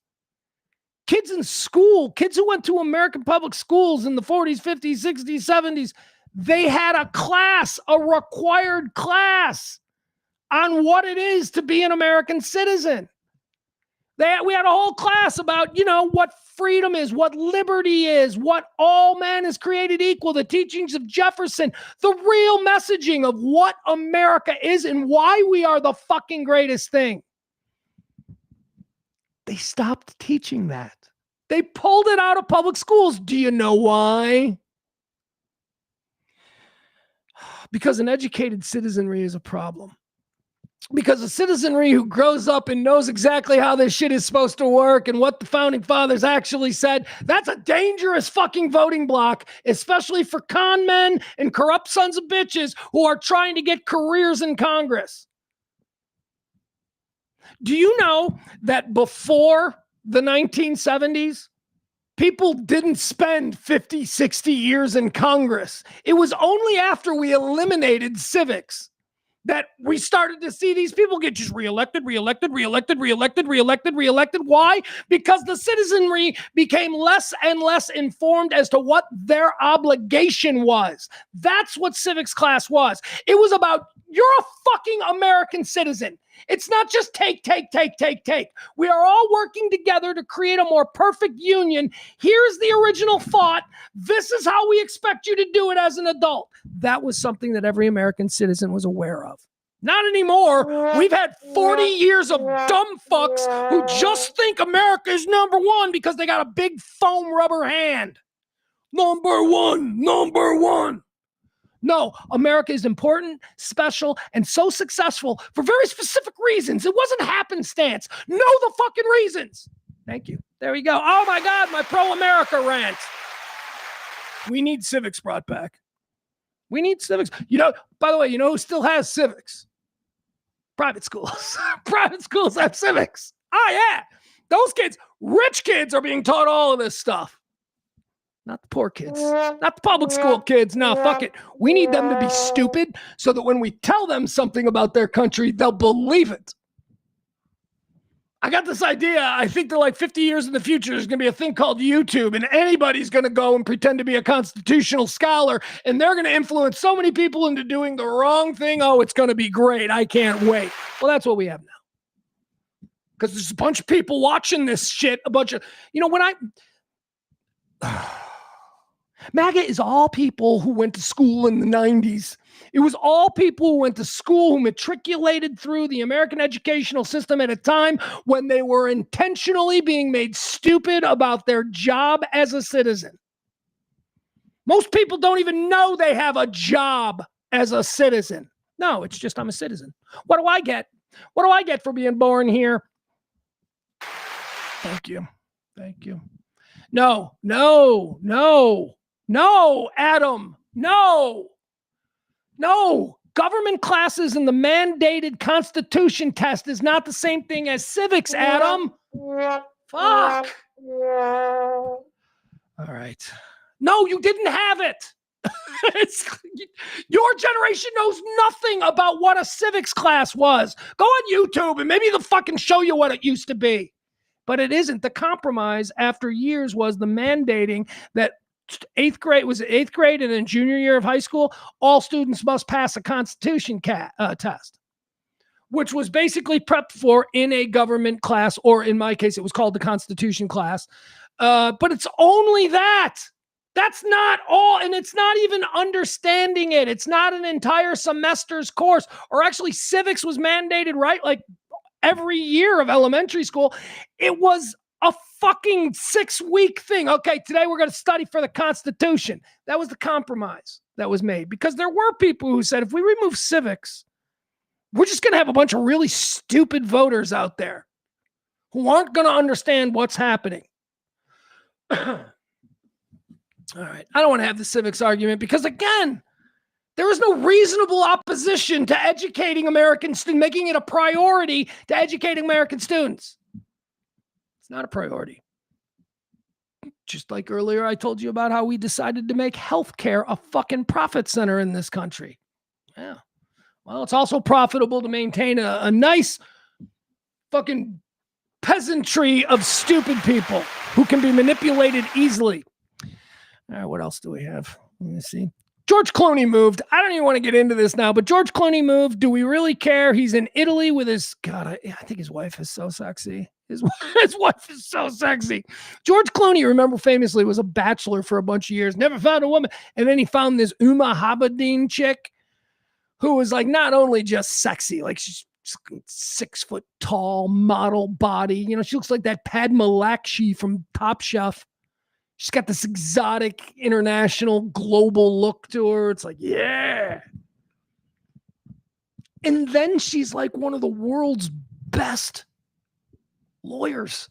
She's like one of the best lawyers in the world. Now, her specialty is war crimes. She works at The Hague, right? She don't work for, with all due respect, Frankel and Frankel, okay? Her picture ain't on a billboard as you commute, all right?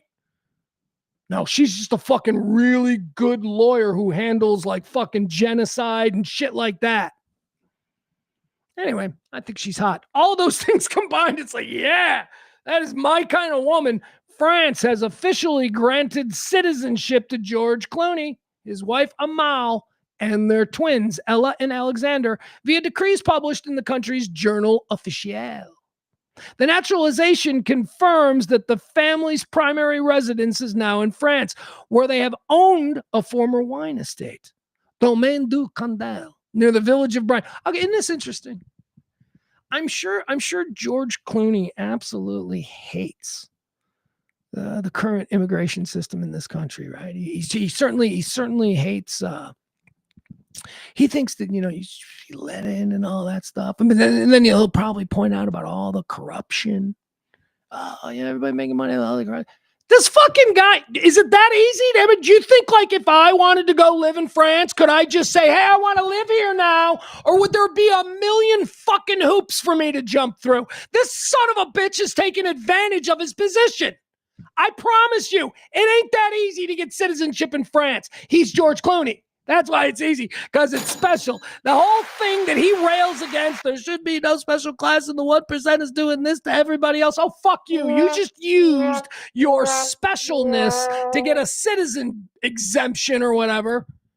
Doesn't say here whether or not. The important thing is, has he renounced his American citizenship? Because this is just dual citizenship. A lot of famous people have dual citizenship. It's most common with, like, you know, people who are like born and raised and they become movie stars or rock stars in England, but they want to live here, but they don't want to renounce their citizenship, so they become dual citizens. It's pretty common. What is less common is when you renounce the citizenship of your birth, and that's what I'm waiting on Clooney to do.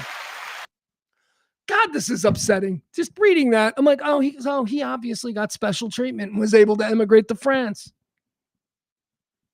Isn't that his problem? That he thinks that certain elite classes are getting special treatment immigrating here to this country at the expense of, like, you know, the border jumper or whatever, right? That's like his whole, that's like, it's just wrong. And then here he is using his own position to immigrate.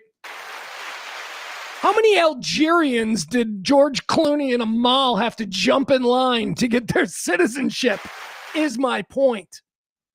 Anyway, screw you, Clooney. I like Clooney too. Got to tell you, I think he's a fantastic actor. I love that. The reason I watched Jay Kelly, a movie that I did not enjoy, the reason I watched that movie was because I like George Clooney. I like George Clooney. But again, same with Mel Gibson. I have an ability to separate whatever these. I imagine they're all jackasses anyway. They're all privileged. They're all special. If they're not at the very beginning, they quickly become that once they're ordained superstars. Changes people. It does. I've seen it. I've seen it in radio. I've seen it at that small level. Like I've seen people, I know people who like I started with, we were all kids together. We were all grinding it out together. And then they go to fucking Cincinnati and become Cincinnati's #1 morning guy. And they start big timing everybody. What the fuck? Hey, I'm doing middays in Dallas. All right. You don't see me walking around. You're in Cincinnati. I'm market 4. You're market what? 80? What the fuck? Anyway, it does happen though. Success and fame, it changes people. Where are we at? I've lost my place. All right, I want to be done with Clooney. No, I don't. I do want to make this known. George Clooney is another one of these Nepo chosen gatekeeper beneficiaries. We talked about gatekeepers earlier in the show. Well, George Clooney definitely benefited from that because getting the attention of gatekeepers is half the game, right? If you're that girl, you're that beauty from Iowa, and you buy that Greyhound bus ticket and you take it to Los Angeles and you get off and you're going to be a movie star and you just hope to get discovered. Your primary goal in that moment is get in front of a gatekeeper, right? I can make you a star. Right. That's the struggle. That's the struggle. George Clooney didn't have that. George Clooney was living in the backyard of his aunt, Rosemary Clooney, who was a very famous singer and actress, but mostly a singer. Come on to my house, I'm gonna make you. And that was her. That's Rosemary Clooney. Seemed like a cool old broad, but that's his aunt. She's married to Manuel Ferrer, one of the great Hollywood A-list Latin lovers of the 1950s and 60s. So George Clooney, I'm just a kid from Kentucky. I've heard him say that bullshit. Well, I was just a kid from Kentucky when I first got here to LA. Oh, your origin story is bullshit. He wasn't just a kid from Kentucky. He was the child of Nick Clooney, who was the ABC lead anchor for Cincinnati's news station. George Clooney grew up with a famous dad. Yes, Kentucky, but for those who know geography, Kentucky's literally like a block away from Cincinnati. The Cincinnati airport is in Kentucky. Okay, so it's one of those kinds of places where people live and work in one city in one state, and then they live 2 miles away in another state. He was a rich kid. George Clooney was a rich kid whose dad was the big famous news anchor in Cincinnati, and his aunt was a big movie star and singer. He can't pull that bullshit with me. I'm just a kid from Kentucky. No, you weren't. You were a rich kid from the suburbs of Cincinnati, raised by a famous guy who had an even more famous aunt. Stop it. You didn't take a bus to fucking Los Angeles to start your Hollywood dream, George Clooney. You probably flew for first class. Anyway, he lived in their guest house. So George Clooney got auditions probably by having breakfast with, again, A-list movie star at the time, Miguel Ferrer. Wait, is it Miguel or is it Jose? It's Jose. Miguel is their son. Miguel Ferrer. If you want to Google search Miguel Ferrer right now, he and George Clooney grew up together. They're like, I think that's, yeah, Miguel Ferrer is a character actor. You'll know him. You'll be like, oh, that guy. He was Jose Ferrer's son, and he was living in the house with Rosemary Clooney, his stepmom, and his dad when George Clooney moved. Anyway, that's how they're friends. They're old friends. George Clooney just had to say to his step-uncle, hey, can you get me a meeting with Robert Evans or whoever it was back in the 70s? Because that's when it all happened. And George Clooney quickly got rolled. George Clooney, look, and again, this is my whole feeling on Nepo babies. Yes, Nepo babies and all of that shit in Hollywood is irritating. But when they got the chops, it's fine. It's fine when they can do it, when they can pull it off. If you're like the son or the daughter of some big movie star and you suck, it's like, oh, fuck, why are they getting, oh, we know why they're getting work. There's a lot of them that are great. Colin Hanks is terrific. Grace and Grace Gummer, and who's the other? Her sister, the Gummer sisters. You don't know who they are because they only do like high-end movies, like real fancy movies and stuff, and it's shit that guys like you and me don't see. But those two girls, they're Meryl Streep's daughters. They're really good young actresses. Kate Hudson's terrific. Goldie Hawn's daughter. I mean, there are people, Dakota Johnson. I mean, I'm not really taken by Dakota Johnson, but, Don Johnson and Melanie Griffith's daughter, she's fine. She's fine. She doesn't suck. I can see why she's a movie star. It's a company town. It's the family business. But everybody has some kind of connection. Even the ones that suck who have small roles. It's like, yeah, my first cousin is Tom Cruise. That's why I'm on this Nickelodeon channel. It's all about how you know, who you know. So anyway, Clooney's always tried to align himself with the working man. And, he's another one of these, I think, guilt-stricken liberals who feel like they must now carry water, as Adam might say, for the minorities. But, when they need it, they'll take that expedited citizenship in France. Because why not? Who wouldn't? Hey, the Diggs boys had quite the day yesterday, didn't we? Can we just transition now to a little football talk? The Diggs boys, Stefan and let's call him Angelo. Who's the guy? Of course, Stefan is the really good one. He's the wide receiver for the I almost said Buffalo Bills, Minnesota Vikings, Buffalo Bills. Now he's with the Patriots. Who's our cowboy guy? The other Diggs. Devon. Let's call him Devon Diggs. Stefan and Devon. No, I know. Look, it's just because I'm old. It's not because I don't know it's not like I don't know who the members of the Cowboys secondary is. If his name was Deron Bland, I'd be able to throw that out right away. But why can't I think of the other Diggs? Doesn't matter. All right. So Stefan, the wide receiver, let's go with the Cowboy. The Cowboy, they cut the Cowboy kid.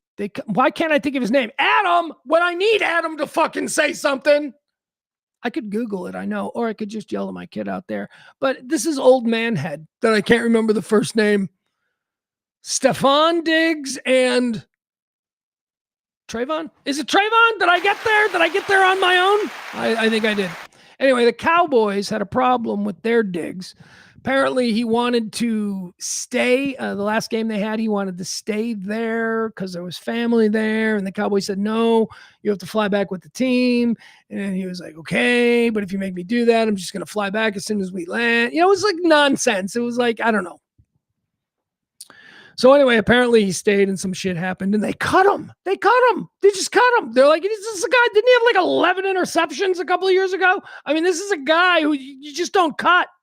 I mean, the Cowboy season is over and they're already in off-season mode, By the way, Cowboy fans, if you ever need any advice on how to handle the off-season and the hype of a good draft that's coming, or maybe what you're going to do in free agency, or if you're thinking that you would like to be like my team won the off-season. We were Super Bowl champs of the off-season for like 3 years in a row. Oh, it was exciting. Didn't manifest into anything for the first 2 years, but we're pretty happy with the results. We are not going to be winning the offseason this year. We are going to just be tweaking what we have. So to you Cowboy and you Cowboy fans out there, if you need any advice on how to navigate the tumultuous waters of rumors of, should you trade this for that? Just come to your boy. I'd be happy to help you. I feel like I am an expert at, a team navigating the offseason. So good luck to you. So that's kind of the mode that the Cowboys are in now. So they just cut him. They just fucking cut him. It's pretty shocking. To me, anyway. To me and my 16-year-old Cowboy freak son yesterday on the train when I'm like, because I knew there was a story about Stefan, but I didn't know that Trayvon was, Anyway, there you have it. He's cut. So that was yesterday, right? One of the Diggs boys. Imagine Mama Diggs. Probably she's on the phone with the Cowboy Diggs. It's Trayvon, right? It is. That sounds right. It is. So I was like, oh, Trey. Oh, baby, mama loves you. Oh, Trey. Mama, I don't know, suck. Bad day. Hold on. Your brother's calling. Because, yeah. All right, so let's get into what happened with a little more serious situation going on with Stefan Diggs. Patriots wide receiver Stefan Diggs accused of slapping and choking his personal chef over a payment dispute. Yeah. The payment was he just didn't want to pay. That's very common with pro athletes with millions and millions of dollars. They just don't feel like they need to pay all the time. Not all of them. Many many young pro athletes who don't really understand how the world works, and somebody does something for you, you're their boss, you can take care of them, you must take care of them, that kind of thing. Sometimes they just don't pay. See Deion Sanders, see Michael Irvin. I mean, there are businesses all over Dallas that did shit for these guys, and they were just like, hey, thanks for the new gold watch, I ain't paying. Or in Deion's case, wasn't it like $100,000 in aftermarket work on like a couple of like tricked out cars that he had, and then he just took the cars and he's like, yeah, I'll pay you next week, and then he just never paid. I believe at the time, if you remember, wasn't it Deion or maybe it was Michael? I don't want to assign this quote, but one of them said that they can make more money just promoting that they did my car than I would have to pay them. That was like the excuse. Like, these guys did the work, and then after the fact, they didn't pay. And then after the fact, they said, yeah, well, we shouldn't pay because, I'm Michael Irvin of the Dallas Cowboys. Or, again, I don't know which one. I'm Deion Sanders of the Cowboys. You should just put up a sign that says that I bought my car here, and that should be good enough for you. That's how a lot of these fuckers think. Remember a couple of minutes ago, I was talking about how fame, celebrity, and instant riches changes you? I don't know if that's how they were when they were 15, but that's how a lot of pro athletes are now. And Stefan Diggs has gotten a bit sideways with his private chef. The fuck do you need a private chef for? Nutrition. Yeah, okay. Tell that to Jerry Rice. Jerry Rice probably had his wife making him fucking food his entire career. He's the greatest wide receiver in history. Nah, you're on the Tom Brady diet where you can never have a strawberry. New England Patriots wide receiver Stefan Diggs is accused of assaulting his personal chef over a dispute about payment in early December. On Tuesday, it was reported that Diggs was charged with assault and strangulation stemming from a December 2nd incident at the time of those. Oh, December 2nd, this happened. Okay. Stemming from a December 2nd incident. I don't know Stefan Diggs, but I assume a couple of things. Context clues. He's a young man with a lot of money. Everybody's been kissing his ass since he was in Minnesota. Let's see what else about Stefan Diggs. Oh, yeah, he's a wide receiver. He's a wide receiver. The worst people in professional sports. NFL wide receivers, they are the worst. Now, of course, they're famous for being the diva class, but no, it goes worse than that. They're jerk-offs. They're all jerk-offs. They're mean. They're self-centered. They're assholes. So, yeah, I could see Stefan Diggs a couple of weeks before fucking Christmas turning the screws to his personal chef. What the fuck, man? Hey, Stefan, man, I'm gonna be out the week of Christmas, right? I gotta go see my mom. She's all the way back in California, and so I gotta get a plane ticket. It's the 2nd. You still haven't paid me. Can you write a check for me? Because I gotta get a ticket, man. I gotta get. That's kind of thing that like an NFL wide receiver would be like, yeah, you can fucking wait. You can wait. No, but see, I really need the money. Yeah, now you're not getting paid at all. Right? That's how these fuckers think. And that's how they treat people. So that's probably what happened. I don't know. Let's read the story. Let's see how close I was. On Tuesday, it was reported that Diggs was charged with assault and strangulation stemming from a December 2nd incident. At the time, those initial reports and details of the incident had not been provided. Diggs denied the allegations in a statement provided by the Patriots. According to an incident report later obtained by TMZ, the incident involved Diggs' personal chef. She claimed, it's a woman. I was assuming it was a guy. I don't know. Whenever I imagine these personal chefs, I always think of the TV show Billions. If you ever saw Billions, Bobby Axelrod had a personal chef, and he was like a dude who always wore really tight T-shirts. He was like real fit. I guess that was his bit as a chef. I'm a fit chef, and I'm going to make fit food. According to an incident report later obtained by TMZ, the incident involved Diggs' personal chef. She claimed the receiver stormed into her bedroom and assaulted her following a heated discussion about money. According to the narrative, the female employee first went to police on December 16th and stated that she was working as a private chef on December 2nd when Diggs entered her unlocked bedroom to discuss an ongoing text exchange between the two over money she believed she was owed. Well, if it started on December 2nd, maybe it was her paycheck, right? Doesn't the timing seem to think like on December 2nd, if you normally get paid on the 31st or the 30th or whatever, and it's already the 2nd, you might be like, hey, I didn't get a check this week. What's going on? Oh, you think you're owed that? Or whatever it was. I'm sure whatever position he took was the incorrect position. Because again, young man with a lot of money, fame, and fortune and celebrity changes you. And oh, yeah, he's an NFL wide receiver. That is the context that I am using to come to this conclusion. The chef, the report continued, stopped working for Diggs after the incident. Here is the incident. Sorry. The woman claims that during the conversation, Diggs became angry and smacked her across the face. What you see growing up, right? Isn't that what they say? Like, because to me, it is such a foreign idea to strike a woman. Now remember, I was raised by a woman. I was raised around women. I mean, I was raised by my grandpa. My grandpa was like my dude. Me and him were like, going to ball games and shit. But the rest of the time, it was like, I had an aunt, a grandma, and a mom. Takes a village. So maybe that is why I would never think to hit a woman. But I didn't grow up with a guy going, "Give me another fucking beer." And maybe if you were, you think that's how it is. So I don't know.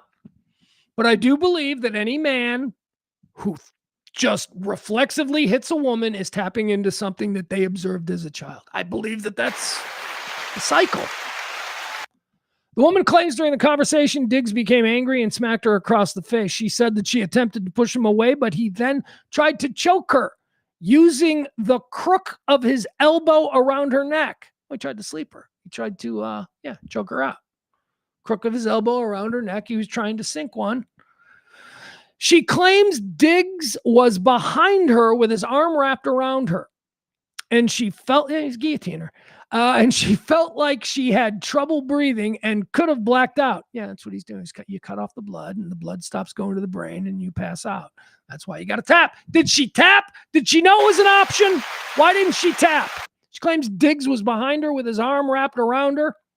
She felt like she had trouble breathing and could have blacked out. When she tried to pry herself away, she claims that Diggs tightened his grip. The woman claims Diggs then threw her onto the bed and had something along the lines of... The woman then claims that Diggs threw her on the bed and said something along the lines of, "Thought so." Thought so. The chef, the report continued, stopped working for Diggs after the incident. Well, good. Good for, yes. That is how it's supposed to happen. Take note, Cassie, from the P. Diddy incident. When somebody does this, you leave. You leave and you go, that's the Rubicon you just crossed, and we cannot be friends anymore. When you have a relationship with somebody, whether it's a working relationship, whether it's a familiar relationship with my son, I've told my son, kids and dads, they get into it, right? And my kid is a powerful kid. And, I'm a middle-aged man. I had him late in life. And my kid is bowed up. And my kid has gotten mad. And I've seen the rage start to come. And I have pointed out time and time again. Take a pause. Think about what you're thinking about doing next. And think about how everything in your life changes after that. And it works. And that's, in a familial situation. I don't know how that works with your employee, right? Like when you're an employee, you're like, "Oh, fuck this person, they're gone." But when you lose your cool with somebody you love, that genie's out of the bottle. You will never not have done that. And everything between you will be different from this point. So he smacked around and went, it's not good. I'm not justifying it. I'm just saying it's a little bit different because I said that, we all get into these horrible incidents. The chef report continued. He stopped working for Diggs, which is what you should do. You should stop working for somebody that beats you up. Oh, that's what I was doing. That's the correlation I was making. You can't just stop. You can't walk away from someone in your family. It's a different kind of situation, which is why I say to my kid, think really hard about what you're going to do next. When you step into me, he's like, "You better sit down. You better think about what you're going to do next because everything changes." And luckily, my kid's smart. He almost instantly always sits down. not happy about it, snorting like a bull. But I don't know. It's a problem. My kid can kick my ass, I think. That's a problem. So I've got to mentally make sure that I even the playing field, All right, there you go. Anyway, Trayvon Diggs and Stephon Diggs, they had themselves one hell of a day yesterday, and I'm sure their mom was on the phone. Yikes. All right, what else do we have now? You know what? Not going to do the Erika Kirk stuff. Not going to do it. We do need, there are a couple of deaths. So I was going to do the finished and full and complete death trilogy of 2025 or death trilogy rankings. Remember, I've been keeping note. Celebrities die in threes. I've been taking note all year, figuring out what the threes, how many. We got like 31 death trilogies. That's like 93 celebrities have died. They are running to the finish line, man. We have a couple. We've got, I don't know that the Kennedy girl makes it. I have to think about that. I have to think John F. Kennedy's niece. No, sorry, granddaughter. Yeah, John F. Kennedy, JFK's granddaughter, died of cancer at 35 years old yesterday. She was, of course, the daughter of Caroline Kennedy, who was, of course, the daughter of Jackie and JFK. So, kind of an American royalty, American princess, Tatiana Kennedy Schlossberg, because they all shoehorn the Kennedy name in there. They got to. That's the name. Schlossberg doesn't open doors, okay? Kennedy opens doors. But she passed. It's very sad. I don't know. She was a journalist. She was an environmental journalist. She was not political. She, did other things.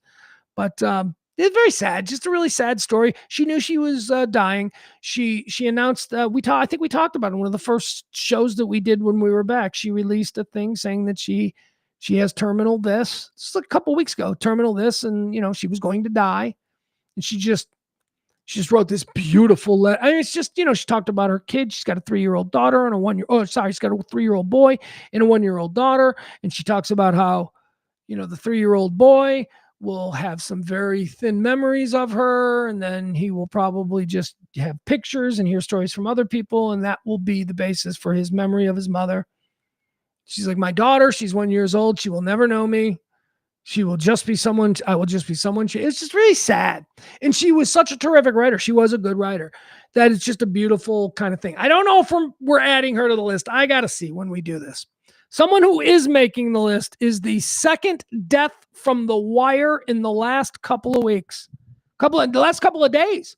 We did James Ransone the other day. James Ransone passed away. He killed himself. James Ransone, of course, from The Wire, from Generation Kill, from the It series. James Ransone killed himself last weekend, I think, or day before Christmas, something like that. Anyway, we talked about it. He played Ziggy Zaboda on The Wire. He was terrific. And it was really sad because I really thought that he was going to be a bankable star, like somebody who would have a career, not necessarily as a leading man, but Jesus, we all know who like Paul Giamatti and, Steve Buscemi are. There are other roles for people in Hollywood. I just thought he was going to do that, and he didn't.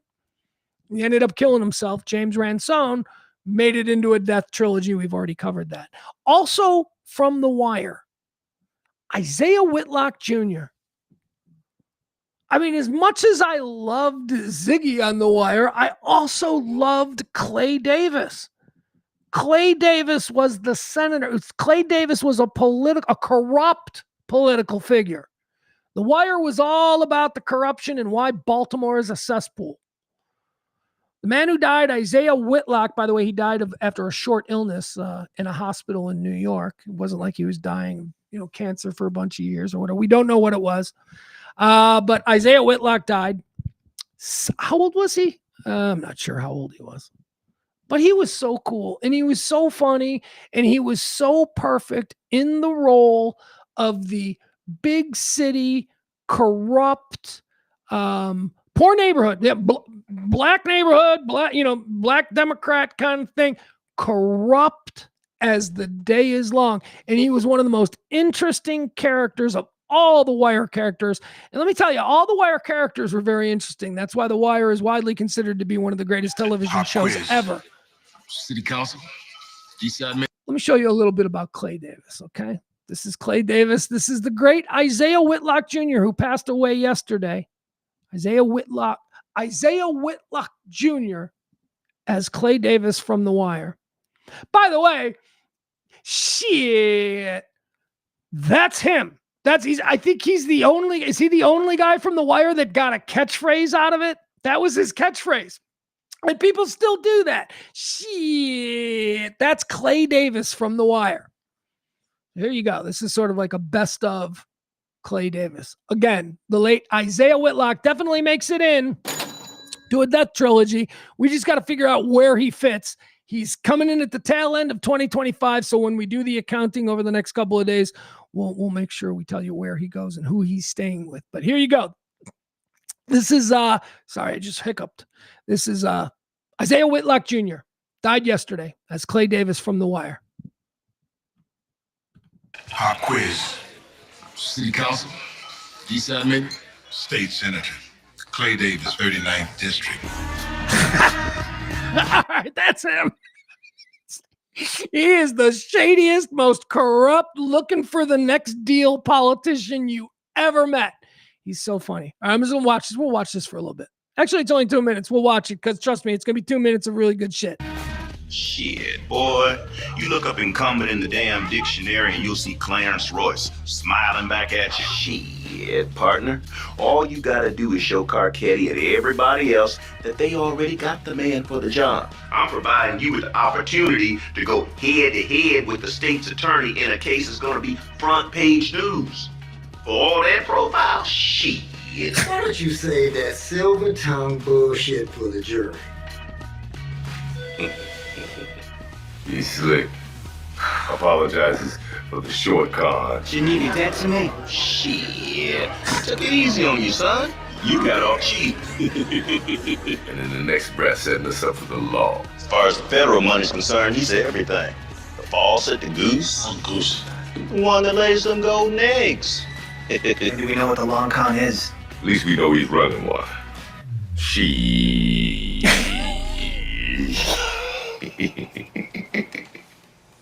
Reese Doby? For governor of my state? She. Money laundering? They gonna come talk to me about money laundering in West Baltimore? She. Major crimes. She. The people know what I've done for West Baltimore and this city as a whole. They know these charges ain't nothing but BS. Oh, hey, hold it now. It's ready up. Think I'm gonna be the scapegoat for the whole damn machine? She. Thanks for your time. All right, there he is, Isaiah Whitlock Jr. He played Senator Clay Davis from The Wire. God, he was so funny. All of the great Wire people are dead. Ziggy was great. Ziggy wasn't like as big a part of it as Clay Davis was. Clay seemed to be throughout the whole run, whereas Ziggy, I think, was only a one season. Omar's dead, right? Jeez, Omar's dead. Clay Davis is dead. Who else is dead from The Wire? I don't know. I don't want to do that. I don't want to go through a who's all dead from The Wire. Also there is a movie. Oh, let's see what Maddie says. He was in that awesome show with Bryan Cranston, Your Honor. He was corrupt in that show too. Yeah, he just plays a guy that's like just unabashedly corrupt, and you just know he's corrupt, and he knows he's corrupt, but he's like, this is the way the system plays. This is how we do it. Shit, I ain't going to jail for any of that. He was just great. And he personified a real problem that many of America's big cities face. These people keep getting elected because we don't teach civics. We don't. You know what he was also in? I would tell you this. There was a movie called Cedar Rapids a couple of years ago. Small movie. Just look it up. He's in that. And he plays one of the funny things about his character. He plays they're insurance salesman. He's like an insurance salesman. They're at like a convention or something. I don't know. It's been a while since I've seen it. They're in Cedar Rapids.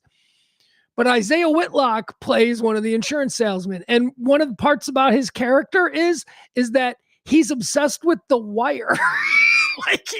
So the real actor was actually one of the stars of The Wire, but now he's playing a character who is obsessed with The Wire, but obsessed with Omar, not obsessed with his own character, obsessed with Omar. Anyway, it's really funny. He was a terrific actor, and we all die, but there you go. Isaiah Whitlock Jr., we're going to add him, and we'll assign him to a place in the 2025 Death Trilogy list.